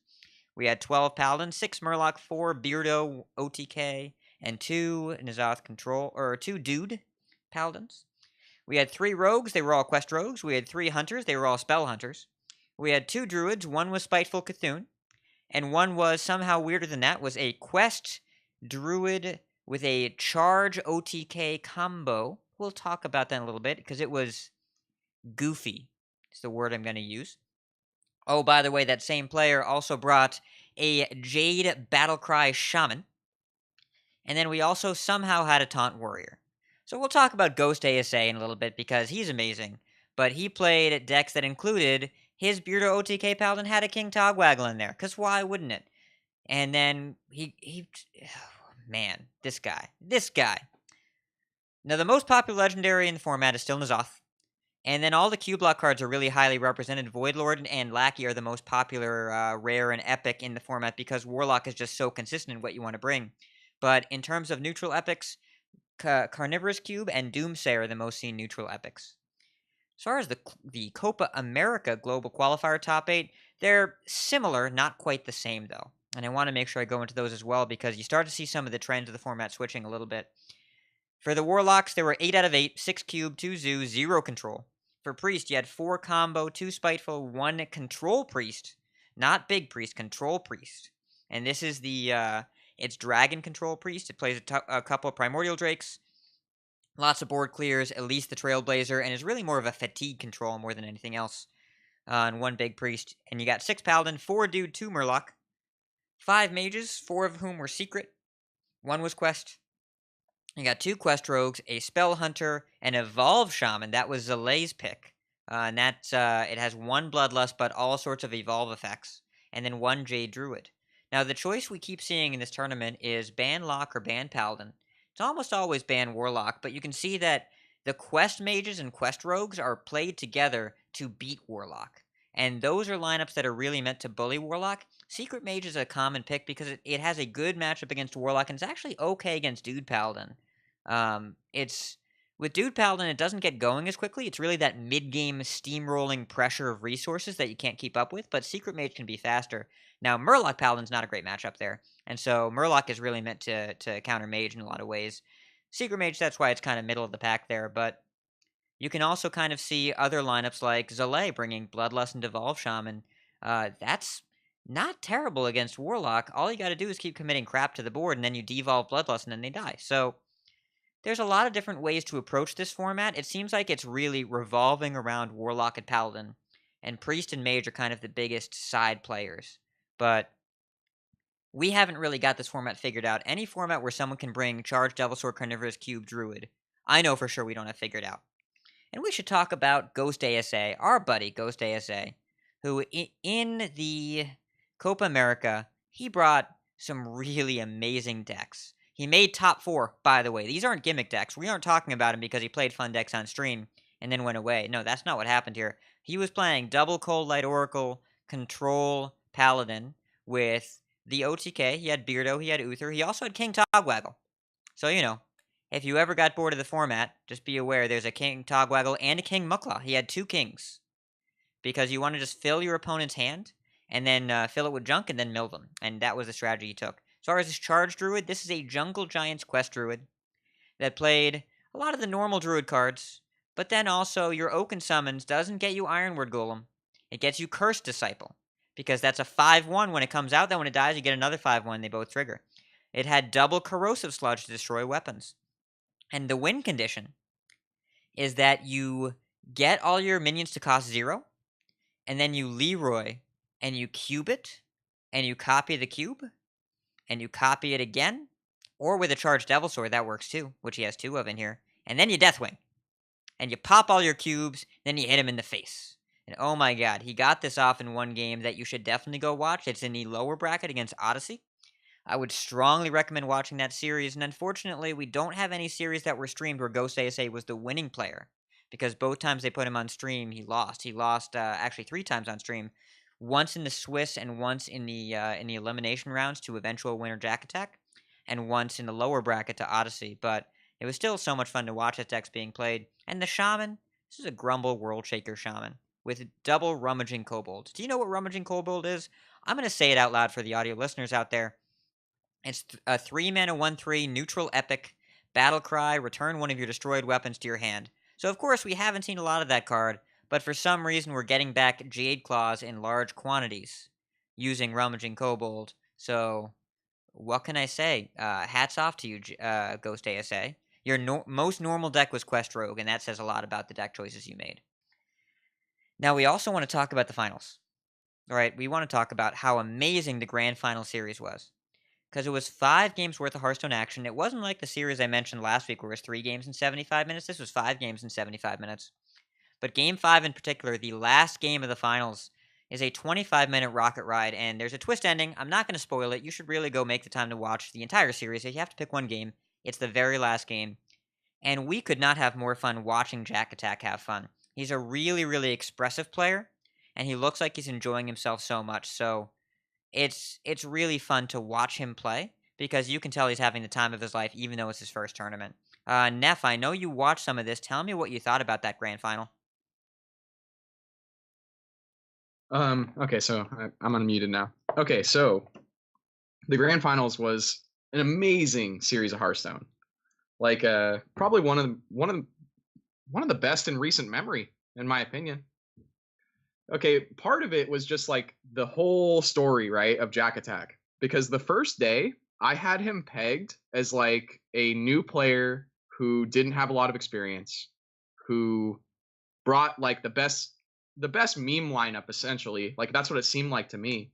And I kind of wrote him off like right away. Like I was just like he's going to get eliminated like by this APAC player who brought in a really aggressive lineup. Like they're just going to, totally steamroll all these slow control decks that he brought, right? And just every game, every single series, Jack Attack proved me wrong. Like he played the decks so well. Like he eked out like he played turns that I didn't see, which doesn't happen very often. Like I'll be watching Hearthstone and I'll be like, okay, he either does this line or this line, right? But then he picked like line C that I didn't even think about. And like he went a totally different route with it and it worked out. And I was just like really surprised. I was pleasantly surprised. It made me want to try the decks that he's playing. Like even though I've kind of written those decks off, like OTK Paladin, stuff like that, right? But in the finals, the last game, I mean, what can you say? He pulled off Exodia, man. Like it's the coolest thing ever. Like that's like the best ending to a finals that I've seen, right? Like I was really happy. I'm really happy that he won. I'm super happy for him. I thought that Akamaker was going to win. I don't know if you saw Akamaker's games, but I had him pegged as winning the tournament early on. And I had never met or seen any of those players. Like this was the first time that I had watched Akamaker play, and it was the first time that I'd seen Jack Attack play, and I knew that I thought that one of them was going to win, right? Like I thought the New Zealand players were pretty good, but I didn't think that Jack Attack was going to win until he was like really far along in the tournament and I had watched him more. And I was just like, wow, this guy's making really good plays. It was such a great tournament in general to watch. I'm really happy that I watched the first day live. The last day I just watched the VODs earlier today. But I don't really remember a ton of specifics about the games. I just remembered it was like very, very interesting to watch. If you can like if you recall like a specific matchup, Pat, I could give comment on it, but I don't really recall any specific matchup to be honest. Yeah, I mean, I don't want to spend too much time digging into particular games here, Yeah. but I will just say the grand finals is definitely the one that I would Mhm. go out of my way to watch, and I would recommend you do the same. And Bodicus, I Yeah, so heard that you were watching a different tournament while we were watching this tournament. So why don't you tell us about that? Well, it wasn't while you guys were watching because this was actually at the beginning of the week and that was over the weekend. So I didn't have as much time to actually catch the tournament you guys watched.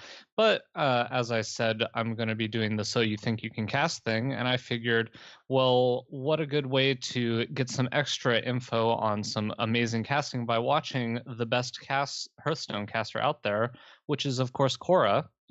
And so I've been watching the Team Tespit tournament. They're currently in week 2, and you guys should really, if you get the chance, go check out the match between Cal Poly, San Luis Obispo, and Everett. Everett, 2 of the players couldn't make it, so it was unfortunately one guy all by himself. But Cal Poly brought this Paladin deck, and you're thinking, well, there's 3 Paladin decks, right? There's OTK Paladin, there's Murloc Paladin, and there's Dude Paladin. No. There's 4 Paladin decks. They brought this hand buff Paladin, and it was crazy, like what they were trying to do with the Paladin deck. So make sure you guys go check out that match. It was a lot of fun to watch, and there's a lot of other good matches. There's actually quite a few of the college teams trying to go for a target warlock instead of a ban warlock strategy, and so that was kind of interesting to see. You know, the cool thing about the TESPA games is just that, you know, they're all college students, and some of them like to bring some much more creative decks. So you don't all a lot of them are, of course, bringing the you know, fairly standard decks, and then some of them are bringing these crazy decks like this hand buff paladin deck. So if you guys get a chance, check it out. Cora's casting it this week. She was casting with Dr. Jikaninki, and it was a lot of fun. I love Tespa, man. Yeah, I watched that tournament as well. Oh, okay. Mhm. Which did you catch the SLO match with Everett? I'm think not. it was I'm two. not sure. It was 2 nights ago. They had it 2 nights in a row. It was Monday and Tuesday this week. So it was the last one for the night. But it was the it was 23rd pretty Monday? Cool. I think I no, watched it on was the 23rd. I'm not sure. okay. So you watched week 1. This was week Yeah. 2, which was this Okay. week. So So I haven't caught week 1. Or it sorry, goes week 2, I on mean. it goes on every week, and I believe it's usually Cora, and then they bring in a pro player to do the analytics casting, and always a lot of fun to watch. And yeah, make sure you Have guys you check ever it been out. on there with her? No, I I'm very new to the scene, so You should be. I mean, like, you know what you're talking about. You know what I mean? Like, I would love to see you casting that with them. Like, that would be they the could dream use a one caster day. like you. That would be the dream one day. Yeah. Like, did you see the ones that Ray C did? I saw a couple with him. Yeah, he's a lot of all of the pro players they get in there. She's just so good at making it flow really well, no matter who she's casting with. Yeah, she makes Yeah. them real comfortable as far as you It's know, really she's it's really amazing to listen to. So, you guys want to hear like what happened? Did you watch week 1? You might already know. I didn't see. I don't believe I saw all of week. I saw snippets of week 1. I think I watched a lot more week 2. So week 1, they took my question. Oh, like, they off did? off of Twitter. What was the question? It was Nice. I tweeted like at Hearthstone, right, or at Play Hearthstone, at Tespa, hashtag Tespa. I don't remember exactly like what everything was, but it was more or less like, what habits do you think a good player has to make them successful at Hearthstone? Is more or less like what I asked. And Okay. Cora said, like, good daily routine, like make sure that you exercise, that you actually are treating your body right. Like, you need a good body and good mind to play competitively, right? Like, so that was her answer, and I thought it was really good. And then Rosti, who was the analyst, Rosti said more or less like, you just need to tighten up your play. You need to make sure that you're getting a lot of practice in with your practice partners. Like, it was very good advice. I was very happy that they took my question. I wasn't expecting it because Awesome. I didn't have the card back, so I finally got the card back, which I was pretty happy about. Nice. Yeah. Got to be sporting that as soon as it's in your collection, unless It's it already still is. not there yet. Yeah, it apparently takes 2 weeks. Okay, But cool. yeah, it's gonna be really cool when I get it. I'm definitely gonna use it. Nice. Cool. So that does it for our tournament section here. Next right. week What we do we do got coming up? have EGLX is actually not in next week. It's in 2 weeks. It's on the 9th. It's not on the 2nd. On the 2nd, I don't believe there's any major tournaments coming up, but I reserve the right to be wrong there. I do know the tour stops. Throughout all of March, there's something every weekend, so we will have plenty to talk about as the meta evolves. And we're kind of getting ready to send this format off, so I wouldn't be surprised if, with the Year of the Raven being announced, if we have some new expansions being discussed over the course of the next few weeks. And that means after March, typically the new set comes Yeah, out at the beginning of April, along with Yeah. the big rotation. So we're definitely going to be hearing more about that soon. We're going to have a rocket ride of a month full of Hearthstone tournament content, followed by lots and lots of new cards and excitement and rotation in the best time of year. So speaking of that, hey Bodicus. Hey, what? So we have a lot of talk about new things coming. What do you think we should do today? Well, let's jump into the explanations, and we can get into it. Alrighty then.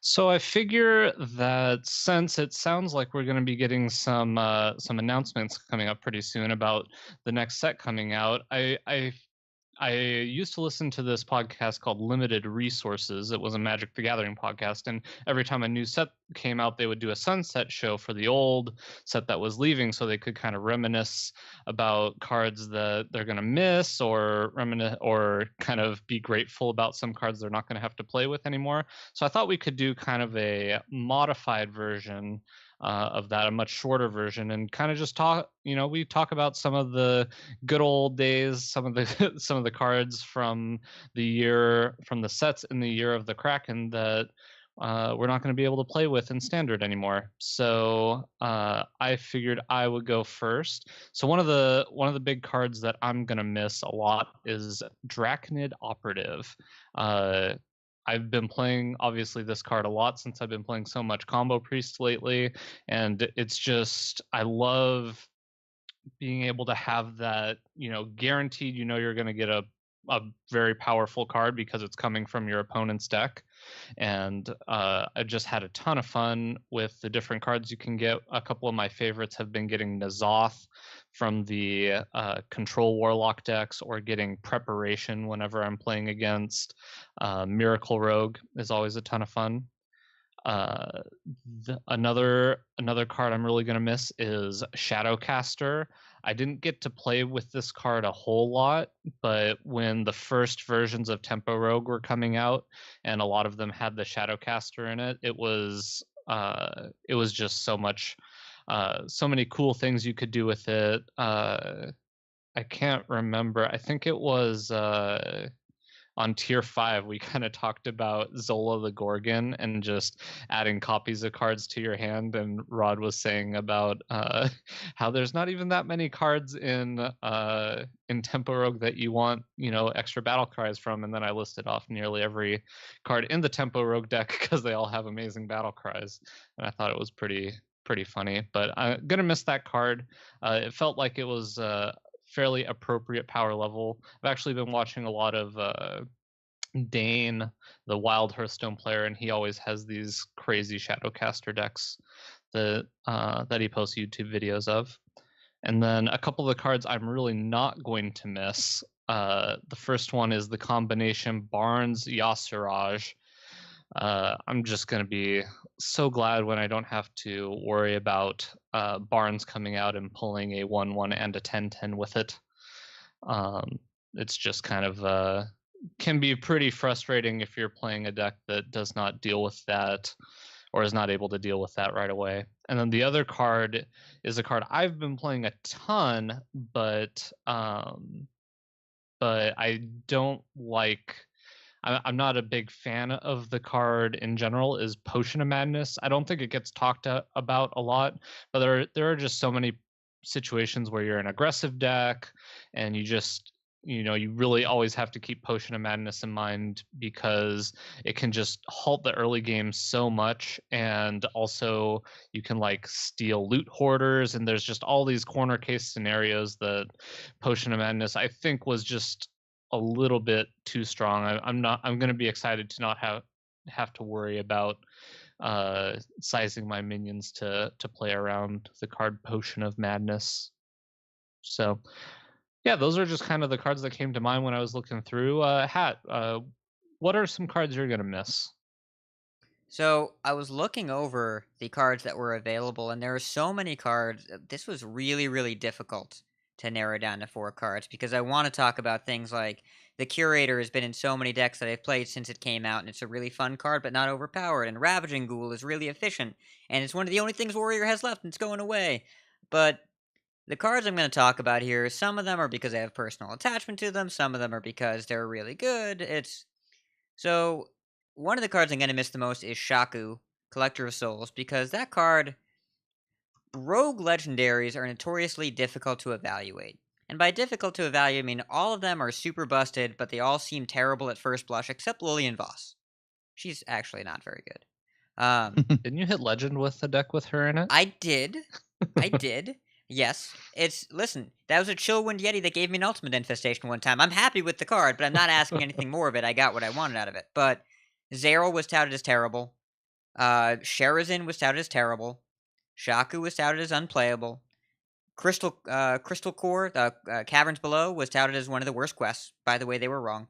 Um, and Shaku was a card that I didn't remember being relevant until Life Coach was playing it. But it reminds me a lot of one of my favorite cards ever, Nexus Champion Sarad. And this is a smaller, roguier version of that with stealth. And so, like, I played Shadow Sensei in this card, or I put it in Miracle Rogue and kept it in the mirror and just kept generating value out of it. And it's really flexible, and it stands for a lot of what I like in Hearthstone. So I'm really going to miss the card, even though it's not quite good enough anymore. But I'm going to miss having access to it because I struggled so much every time I was in my opening hand, mulliganing back, even in the aggro matches. I'm like, I shouldn't keep it, but hey, I'm on the coin. Maybe it's good turn 2. It's a 2/3. It's fine. And I'm gonna miss 4 mana 7/7. I'm gonna miss Flame Wreath Faceless because you know what? There was a time when this was a problematic card, but it was never his fault. It was never his fault. It was his friends. Tunnel Trog was the problem. And so it turns out that when you take away Tunnel Trog and Totem Golem, 4 mana 7/7 is just a poor, misunderstood soul that's not good enough to see play anymore. Because being just a big dude is not quite enough. I've been playing it in Wild, and it's really powerful, but the card is actually surprisingly balanced, way more than I expected, and I'm gonna miss the memes. I'm really gonna miss the memes. And I really enjoyed that after the set came out, the next set they released a 7 mana 4/4 for Shaman. Like, come on. The meme is just too good. As far as cards I'm not gonna miss, I'm gonna say Priest of the Feast is one of them. Because that was the card as an aggro deck where like your whole job is to not trade, but if you leave the Priest of the Feast up, you have to trade. Because otherwise they just gain all the life back. And I'm not gonna say it's unfair, but I'm gonna say it feels really unpleasant to play against in the matchups where it's good. And it creates these opportunities where Priest can just heal back. They can basically Reno Jackson from a low life total. Combined with Greater Healing Potion, it's pretty demoralizing, which is also rotating out, thank goodness. And then Kun the Forgotten King, which I don't know if Kun the Forgotten King has ever been broken, but it's never used for good. This power is an evil, evil power. It's either a free 7/7 to pair with your Ultimate Infestation, or unlocking all your mana crystals for Aviana, or doing some kind of shenanigans with Barnabas, or like, you never play this card to be fair. This is always just meant to be a deeply unfair card. And it just goes along with Druid having ramp into big stuff. And this just makes the big stuff bigger and faster and swingier. I don't think there's ever a point where this card is in the deck and the deck isn't trying to do something just goofy. So I'm not gonna miss it. I'm glad it's gone because I don't think it was ever overpowered, but I think it is frustrating and an indicator of poor design. I totally agree with you there, Hat. So Kenny, I know this doesn't quite apply to you the same way it does to us since we play so much, we play so much standard, and you're going to get to play with all these cards regardless because you're in Wild. But I know you dabble in standard every once in a while. So what are some standard cards that you're going to kind of miss? That's true. I mean, I did hit rank 5 in standard along with where I'm at in Wild. So I dabble along with it to kind of work on quests, and dabble's a good word. Yeah. But I had to get some help with Hat to name some of these cards leaving because I was like, what's leaving? I don't know. But okay, so I'm gonna start with some of the cards that I'm kind of fond of. So Zero, I really liked Zero. It's just like a warm spot in my heart. I just liked that card. It was fun to play with, and I just liked it. That's it. That's all that's to it. Obviously, the 4 mana 7/7 that's nostalgic. On my Shaman days, and it wasn't. I never considered it over like Hat was saying. I never considered it overpowered because it could be dealt with. It's one card. If you go over the next couple cards I'm going to mention here, like Draconoid Operative, you get so much from it. It's a turn 5/6, and if you have a dragon, you get another. Like you could kind of, in essence, just kind of roll over Draconoid Operas like over and over and over and over again, and just never. So there's so much value in that, to where you're having to answer multiple cards. So I'm glad to see that go. It's kind of the staple for Dragon priest type decks. Yeah.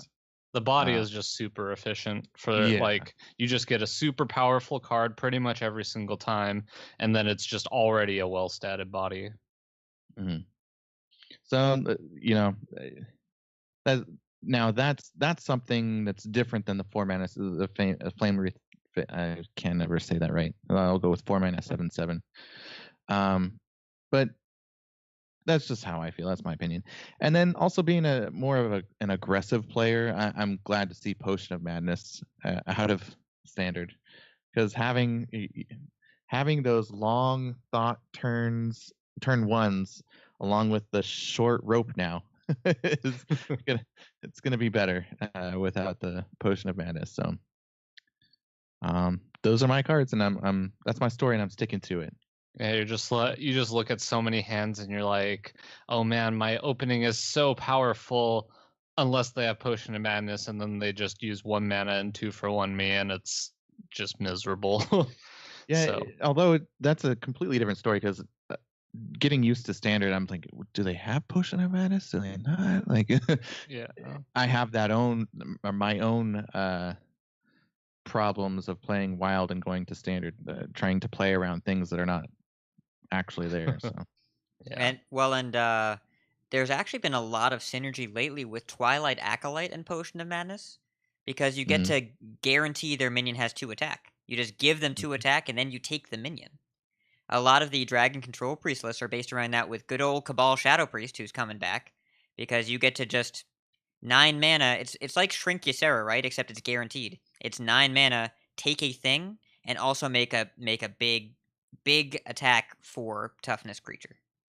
Yep. So Neff, what about you? What cards are you gonna miss? What cards are you not gonna miss? What are you thinking for this new rotation? Okay, so I'm gonna miss a lot of cards this rotation, man. The one I'm looking at right now, Call of the Wild, I'm gonna miss that card. Even the nerfed version, it gave root to a Spiteful Summoner Hunter that I'm gonna miss playing. I didn't have a ton of success with that hunter, but I did enjoy playing it. I also played a Karazhan, bit of it. It's a lot of fun. yeah, it's great fun. Karazhan, I actually played a lot of that hunter on the Legend Rat Race night. I climbed. Oh, okay. I climbed from 16 to 12 with that deck that night. Oh, nice. The other thing I'm missing, or I'm going to miss, is Arcane Giant, which gave root to Oh man, a couple of Miracle Rogue lists, right? Like there were a lot of lists that run Arcane Giant that I'm going to miss, like being able to tweak, like when the new cards come out. So, I didn't even think about that card. Yeah, I Yeah, missed that that. card was so much fun in Miracle Rogue, especially when people were briefly playing Valera for a bit, and you would like double giant. for Gadget Zan, Dragonfire Potion. Oh man, Dragonfire's gone. Oh man, I don't know. Priest is gonna have to figure it out with just Psychic Scream, right? It feels like one of the more balanced priest AoE removal spells, right? Because like Light Bomb was kind of insane, and wow, you just said the name of it, and I can't think of it. Dragonfire Potion. No, the new 7 mana one. Psychic Scream. Psychic Scream is also kind of ridiculous. Is how I remember it. And that one's also ridiculous. Dragonfire Potion felt kind of just about right. Do you know what Psychic Screech was from? No. Pokemon Blue. Oh yeah. So that's what I call that card. But yeah, so that's from that set. The other thing that I saw that was kind of interesting is, so you know how like that OTK Paladin just became popular? Burgly Bully's gone. Auction Master Beardo's gone. So we're not going to see a ton of that in standard. Dirty Rat is gone. Yeah, it's a little sad. It felt like Dirty Rat was cut down in his prime. Oftentimes just a really good answer to certain decks. There were just certain decks where Dirty Rat did something that no other card does. Yeah. And then there's a couple more from Karazhan that I think might have already been mentioned. Medivh obviously is very powerful. We're not going to see any more because Karazhan is rotating, right? It's part of it. Yeah. Yeah. Right. Yeah, so we're not going to see any more like Firelands Portal summoning a 7 mana minion. that gave way to like almost an entire archetype if you think about it. Playing a Flame Strike and summoning back a 7-mana minion was super good. Even with the Shadow nerf where you would get a 1/1 sometimes, which happened to me 2 games in a row. Or twisting Nether and then getting your 8-drop too. Mm-hmm. So what about cards that you are not going to be sad to see go? Cards that I'm not sad to see go? Yeah, cards you're like, okay, I've played against this one too many times. That's a tough one, man. I guess like I'm just really kind of riding off of the excitement of Kazakus Priest being gone, like Razakus Priest. That deck was so oppressive to so many decks that I like to play. So as soon as it exited the meta, I felt like, like I was able to be more creative with my tech choices when I was deciding to build decks. So I'm still really happy to see that go, even though it's rotating and it's already nerfed. And also patches. Like I'm happy to see patches gone. To be honest, it was just too broken. Like RDU already set. No, it was Life Coach that told Blizzard that patches was broken. Was it him? I think it was Life Coach, and then he went and played Gwent. No, that was he was complaining about the Hunter quest. Oh, was it really? It was not patches. I thought it was patches. It was his argument over the Hunter quest was either it's really good, like broken good, or unplayable, and either way, this card is stupid. That's kind of hilarious in hindsight, right? Like he was so wrong. No, he was right. He said it's either broken or unplayable, and either way, it's dumb. So he was right. Yeah. That's great. But have none of us said Jade Idol yet? No, but yeah, Jade Idol is going to make a huge difference. That was one of the cards where it would have been on my not really sad to see it go, just because I feel maybe it was more exasperated when Ultimate Infestation came out, but it just feels like Ultimate Infestation should have the downside that it often does. Having the second one, when you play the second one, you're going into fatigue. And Jade Idol was just one of those cards where obviously you weren't going into fatigue and you could kind of just keep going. So I'm not sad to see that one go. I don't know if you guys are going to miss Jade Idol in Standard. So I am going to miss Jade Idol in Standard, but I have a question for you, Bodicus. Go ahead. So do you think that from like a game design perspective that Skulking Geist is an adequate counter to Jade Idol? Like, do you think that because Skulking Geist exists that cards like Jade Idol are justified?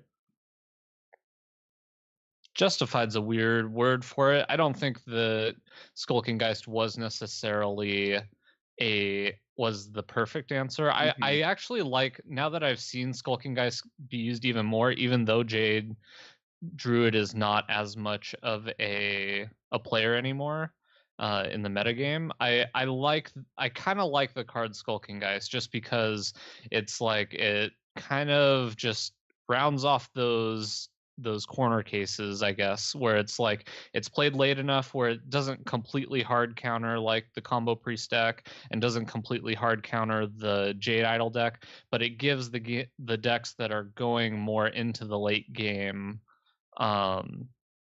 allow them to still function, I guess, is what I'm trying to say. So yeah, totally. I think it's I kind of like the idea of cards like Skulking Geist. Yeah, me because too.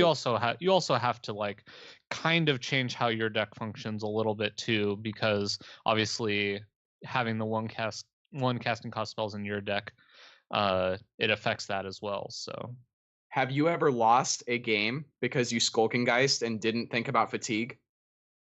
I'm sure I have. It happened to me like a week ago. I felt so bad about it because like I had both my dark packs in my deck, and I was like, I'm gonna kill his combo, and he had his combo in his hand. So I killed the cards in his hand. Suddenly I'm behind like 4 cards in the fatigue game, and he just switched game plans, and I lost. Yeah. See, and there's something to be said about Jade Idol. I don't think the problem is the existence of a strategy that creates inevitability. There's nothing wrong with Elise the Trailblazer or Elise Starseeker. There's nothing wrong with Dead Man's Hand. Even Kingsbane. There's some ups and downs with that card, but it's not as it's not even as inevitable as Jade Idol, and even then it's not the question of can you win an infinite game? Do you have this alternative strategy that's based around running your opponent out of resources, then being better at it than they are, right? But Standard has been living in the shadow of Mean Streets of Gadgetzan since it came out. It's one of the most nerfed sets in history. We lost Small Time Buccaneer really early on because the card was Rest too in peace. powerful. Yeah, well, it was too good. We It lost. was way too good. We lost what else? We've lost Raza. We've lost Patches at this point. The Jades haven't been nerfed, but we're looking at a set that's defined Standard in a really powerful and influential way that's been impossible to ignore for a really, really long time. And the Jade mechanic itself is kind of problematic because it's so linear. And there's a term they use in Magic the Gathering design called parasitic, where the mechanic makes you want to play other cards with the same words on them. When you play the card, any card with the word Jade on it, you just type in the word Jade into your deck tracker, and you click all those cards and you put them all in, and you're kind of unable to add new cards to the deck unless they're like Ultimate Infestation and Spreading Plague, and they just make your deck better without interfering with your core strategy. But the core of the deck is about 16 cards. It's guaranteed, and you're just really building around that in the best strategy you can. And Jade in particular is just so linear and so. It's pretty boring now. Maybe it wasn't at the time, but it's all just make a larger and larger man, as the meme will go. And you look at the strategies of the different tri-class cards. Well, it turns out the real third tri-class, there was the Cabal, there were the Jays, and then there were the Pirates, right? There was no Grimy Goons, it was the Pirates. And those three groups have been a major part of Standard for every metagame that we've had since they've come out. And I think it's kind of unhealthy in that it encourages you to play with these small groups of cards and then shun all the rest. So I won't miss Mean Streets of Gadgetzan. I will miss Whispers of the Old Gods, even though it had a little bit of that parasitism. And Kara was, an underappreciated set with one particular card, Spirit Claws, when it first came out. That was way too good. But otherwise, I think that we're looking at just MSG as a set needs to go away, and it will really open up a lot of options in Standard. Yeah, I was gonna say I'm a much bigger fan of Astral Tiger type. Yeah. Yo, Type that deck is so much inevitability. fun. The Astral Tiger Carnivorous Cube N'Zoth deck, and you're just generating Yeah, a lot of value, but you're I'm much generating a lot more of into value out of that 4 kind mana of. 3/5s. Yeah, I'm much more into that kind of inevitability than I am the Jade Idol just keeps getting bigger and bigger and bigger and bigger until they die. Yeah, well, the Jade mechanic itself is what's problematic there, and that Right. it's and it didn't help that Jade Blossom combining mana ramp and this value generation mechanic at the same time is pretty dangerous. And there are some games where it's like turn 1 Jade Idol, turn 2 Coin Blossom, turn 3 Mire Keeper, turn 4 Eye, and it's like, oh, I'm losing the board now and I'll never get it back. Like, those just aren't fun games to play. And it's a mechanic that I don't think is the worst mechanic Hearthstone's ever seen in terms of power level, but I'll be glad to see it go. Right. So anyway, that's what I have for this week's explanations. Year of the Kraken, we will miss you, but we're excited for what is in the future, and I can't wait to see what new cards come out, what new strategies that Hearthstone wants us to start looking at, and yeah, just excited for the Year of the Raven. Awesome. Well, we're running pretty long here, so How long can this go on? not long enough. I mean, yes, but also but actually long enough. Yeah, long enough. People How long are has it like, been? We're a little over we're just under the almost 2 hour an hour. mark right now, so Whoa, really? yeah. We'll Wow, go dude. ahead and put a bow on it, I think. Yeah. Oh my Yep. god, I didn't think it went by that fast. Oh my goodness. Time So flies when you're having fun. Yeah. speaking of fast, I know our hat. You can do the things. All right. Yes, I can. So thanks to Stephanel for letting us use his cover. You can check him out in his channel linked in our show notes. Big thanks to HearthstoneTopDecks.com, BeerBrick.com for decklist, Hearthstone Tournament on YouTube for tournament VODs, and Hearthpwn for their HCT Tour Stop survival guides. Their class and deck analysis is super helpful for the show. The show notes for this week's episode, you can find them on our website at coinconcede.com. Monetarily support us at patreon.com/coinconcede. We appreciate anything that you do for us. It's not about the money, but it sure helps. Join us every week live by following us on twitch.tv/coinconcede podcast. Join our Discord, discord.coinconcede.com. It's fun. We're all there. We like talking. Write into our email at coinconcede@gmail.com. Follow us on Twitter at coinconcede. Follow us on Facebook at facebook.com/coinconcede. And buy some swag at shop.coinconcede.com. Big thanks to our producers. Got Reganus Prime. Got Calum CV. We got Viriatus back at his producer status. Welcome back, buddy. And finally, our last producer. It's so fluffy! Fluffy. Awesome. All right, so we're switching this from shout outs to coin concede. So Bodicus, who would you coin concede to this week? So I would like to coin concede to Risen, one of our patrons, one of the members of our community. He made it out this past weekend. He was teaching a seminar on poker at Commerce Casino, so I went down to meet him, and we had dinner, and he helped me get out of the 4 digits of Legend, playing some Dude Paladin. So shout out or coin concede to that guy. Appreciate that. And what about our guest? I should talk to you first, Neff. Who would you shout out to this week or coin concede to? I already spent quite a bit of time talking about it earlier, but definitely my mods, Lurker LZ and RZ01. Definitely coin concede to both those guys this week. Great. And Hat? So I'm not even going to coin concede. We're going to change the trend. We're already going to we're going to give a greetings, traveler, and I'm sure this person would give me a well met right back. Let's give a shout to John Horseman, aka Kick Tripod, over at Well Met. He's been on that podcast for a few years, and it's time for him to move on. I know he's getting really into the Overwatch League stuff, and he has done a great job putting together some really impeccable production quality over on the Well Met show, and those guys run a good podcast, so it's not going to be the same without him, but we wish him the best of luck, and I'm certain that the guys on Well Met, Eldorian and Racy and Danny Donuts, they got a great show still going over there, so we're really excited to see where they go next. But best of luck, John. Good luck with all the OWL stuff, and you've been a great part of the community. Yes, thank you so much. He's been a big help to me too. I mean, I would talk to him every once in a while about certain things, and it's so sad to see certain Hearthstone players. I mean, there's a lot of Hearthstone players that are kind of moving over to Overwatch. It seems listen, common. Overwatch League is a big deal. Yeah. When the company that makes the game is paying these giant sponsorships, like there's nothing wrong with wanting to get involved in that, and we've got a lot of multi-gamer personalities here. But I will say that the audio quadfecta of Cinder, Andres, Rob from Velen Chosen, and John from Well Met are, if you want to know about audio, talk to those 4 guys. And they all have this dialed in, and they've all helped me at some point with editing. They're all really, really smart and driven and production-focused people that really put a lot of polish in these shows that isn't immediately obvious. And I know that John puts a ton of time in behind the scenes, like all those guys do. Yep. All right, so I'm gonna give a shout out or coin concede to Ben Reddington. We've been talking behind the scenes with some announcements we may be coming up with pretty soon here, and also my co-hosts for holding it down a couple weeks. Was gone. I was a couple weeks ago. I was at baseball practice, and then last week my Spectrum decided to just not work. I saw them working on like the major street, so I don't know if like it was whole neighborhoods that were out, but it was kind of weird.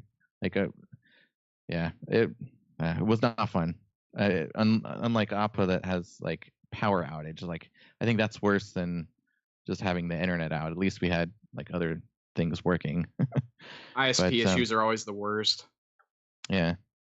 And of course the kids are like, well, let's watch TV. It's like, well, that's part of the internet right now.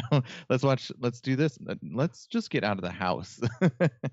But yeah, so it's been a crazy couple weeks, and thanks for welcoming me back, guys. And yeah, let's go with our contact info. Neff, where can people find you if they want to get a hold of you after hearing you on our awesome podcast?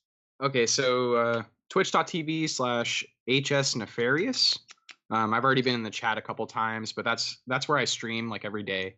And then also for Twitter, it's at Nefarious_HS, I believe. That's just from memory. I'm pretty sure that's right. So yeah, there you go. Okay, and Botticus, You where can can people follow find you? me. You can follow me on Twitter. I'm at BoticusHS. And it'd be great if you followed me on Twitch, twitch.tv/Boticus. Usually I've been doing quite a bit of streaming on the weekends. Yeah, so that's generally when I'll be streaming is weekends, and every once in a while during the week if I have a good day to be able to get that done. Great. And Ridiculous Hat. You can find me on Twitter at twitter.com/ridiculoushat. You can find me on Twitch at twitch.tv/ridiculoushat. You can find me at Discord wherever Hearthstone is discussed. Just type at ridiculoushat and I will appear. And I think that's actually it right now. Oh, you can find me this Saturday on UHL playoffs against the great Chris Plummer from 1600 Dust. Chris, I think you're great, but you're going down. And he's actually subbing in for Andrew from the Happy Hearthstone. Andrew, sorry you couldn't make it. I would have much rather beat you than beat Chris, but if I have to settle for beating Chris, I'll do that. Do you know what your lineup is yet, Hat? I cannot reveal such secrets. Do you okay. do you already have your Alright. classes? Yes. You still have to. Oh, okay. I didn't know if you had So to the way still draft the way your the classes or not. playoffs work, the way the playoffs work in UHL, so it's normally a rotating 3 weeks for every 9 classes. You pick 3, then the next week you can't pick the first 3, then the last week you have to pick the last 3, and then you reset. So for the playoffs, it's actually a best of 9 where you have 5 classes, and you go back and forth and you draft classes, and then the class number 9 both players have to play. So I will spoil it. Wow. The 9th class was Warrior, so we both have to play Warrior. Oh, no way. And then there's the other 8 classes we split up between the 2 of us. So I'm not going to spoil it, but it's going to be a lot of fun. You want to watch it. I believe the playoffs are Saturday and Sunday this weekend. I'm putting that on my calendar right now. Mhm. That is going to be a good one. All right. So as far as me, I'm not going to be here the next couple of weeks. I have baseball. It's the first and third baseball games for my son. So unless we're able to switch it, we'll see. But he has practices Thursday. You don't count on me being here, but if I can, I will. But if you want to get a hold of me while I'm gone, go ahead and send it to me at Twitter at KCCO_gamer, or just at me in Discord. I'm in a lot of channels. I wouldn't say I'm in all Hearthstone channels, but if you just want to reach me, just go at KCCO_gamer, and you'll get a hold of me there. So that pretty much does it. Maybe I'll look into Twitch a little bit more if I get time. Who knows? We'll see. But that does it for our show. We've gone long enough. So I'm going to leave you with Keep Calm and Chive On. And if you see us on ladder, coin concede. Thanks so much for having me, guys. No problem. Coin concede. Coin concede. Coin concede.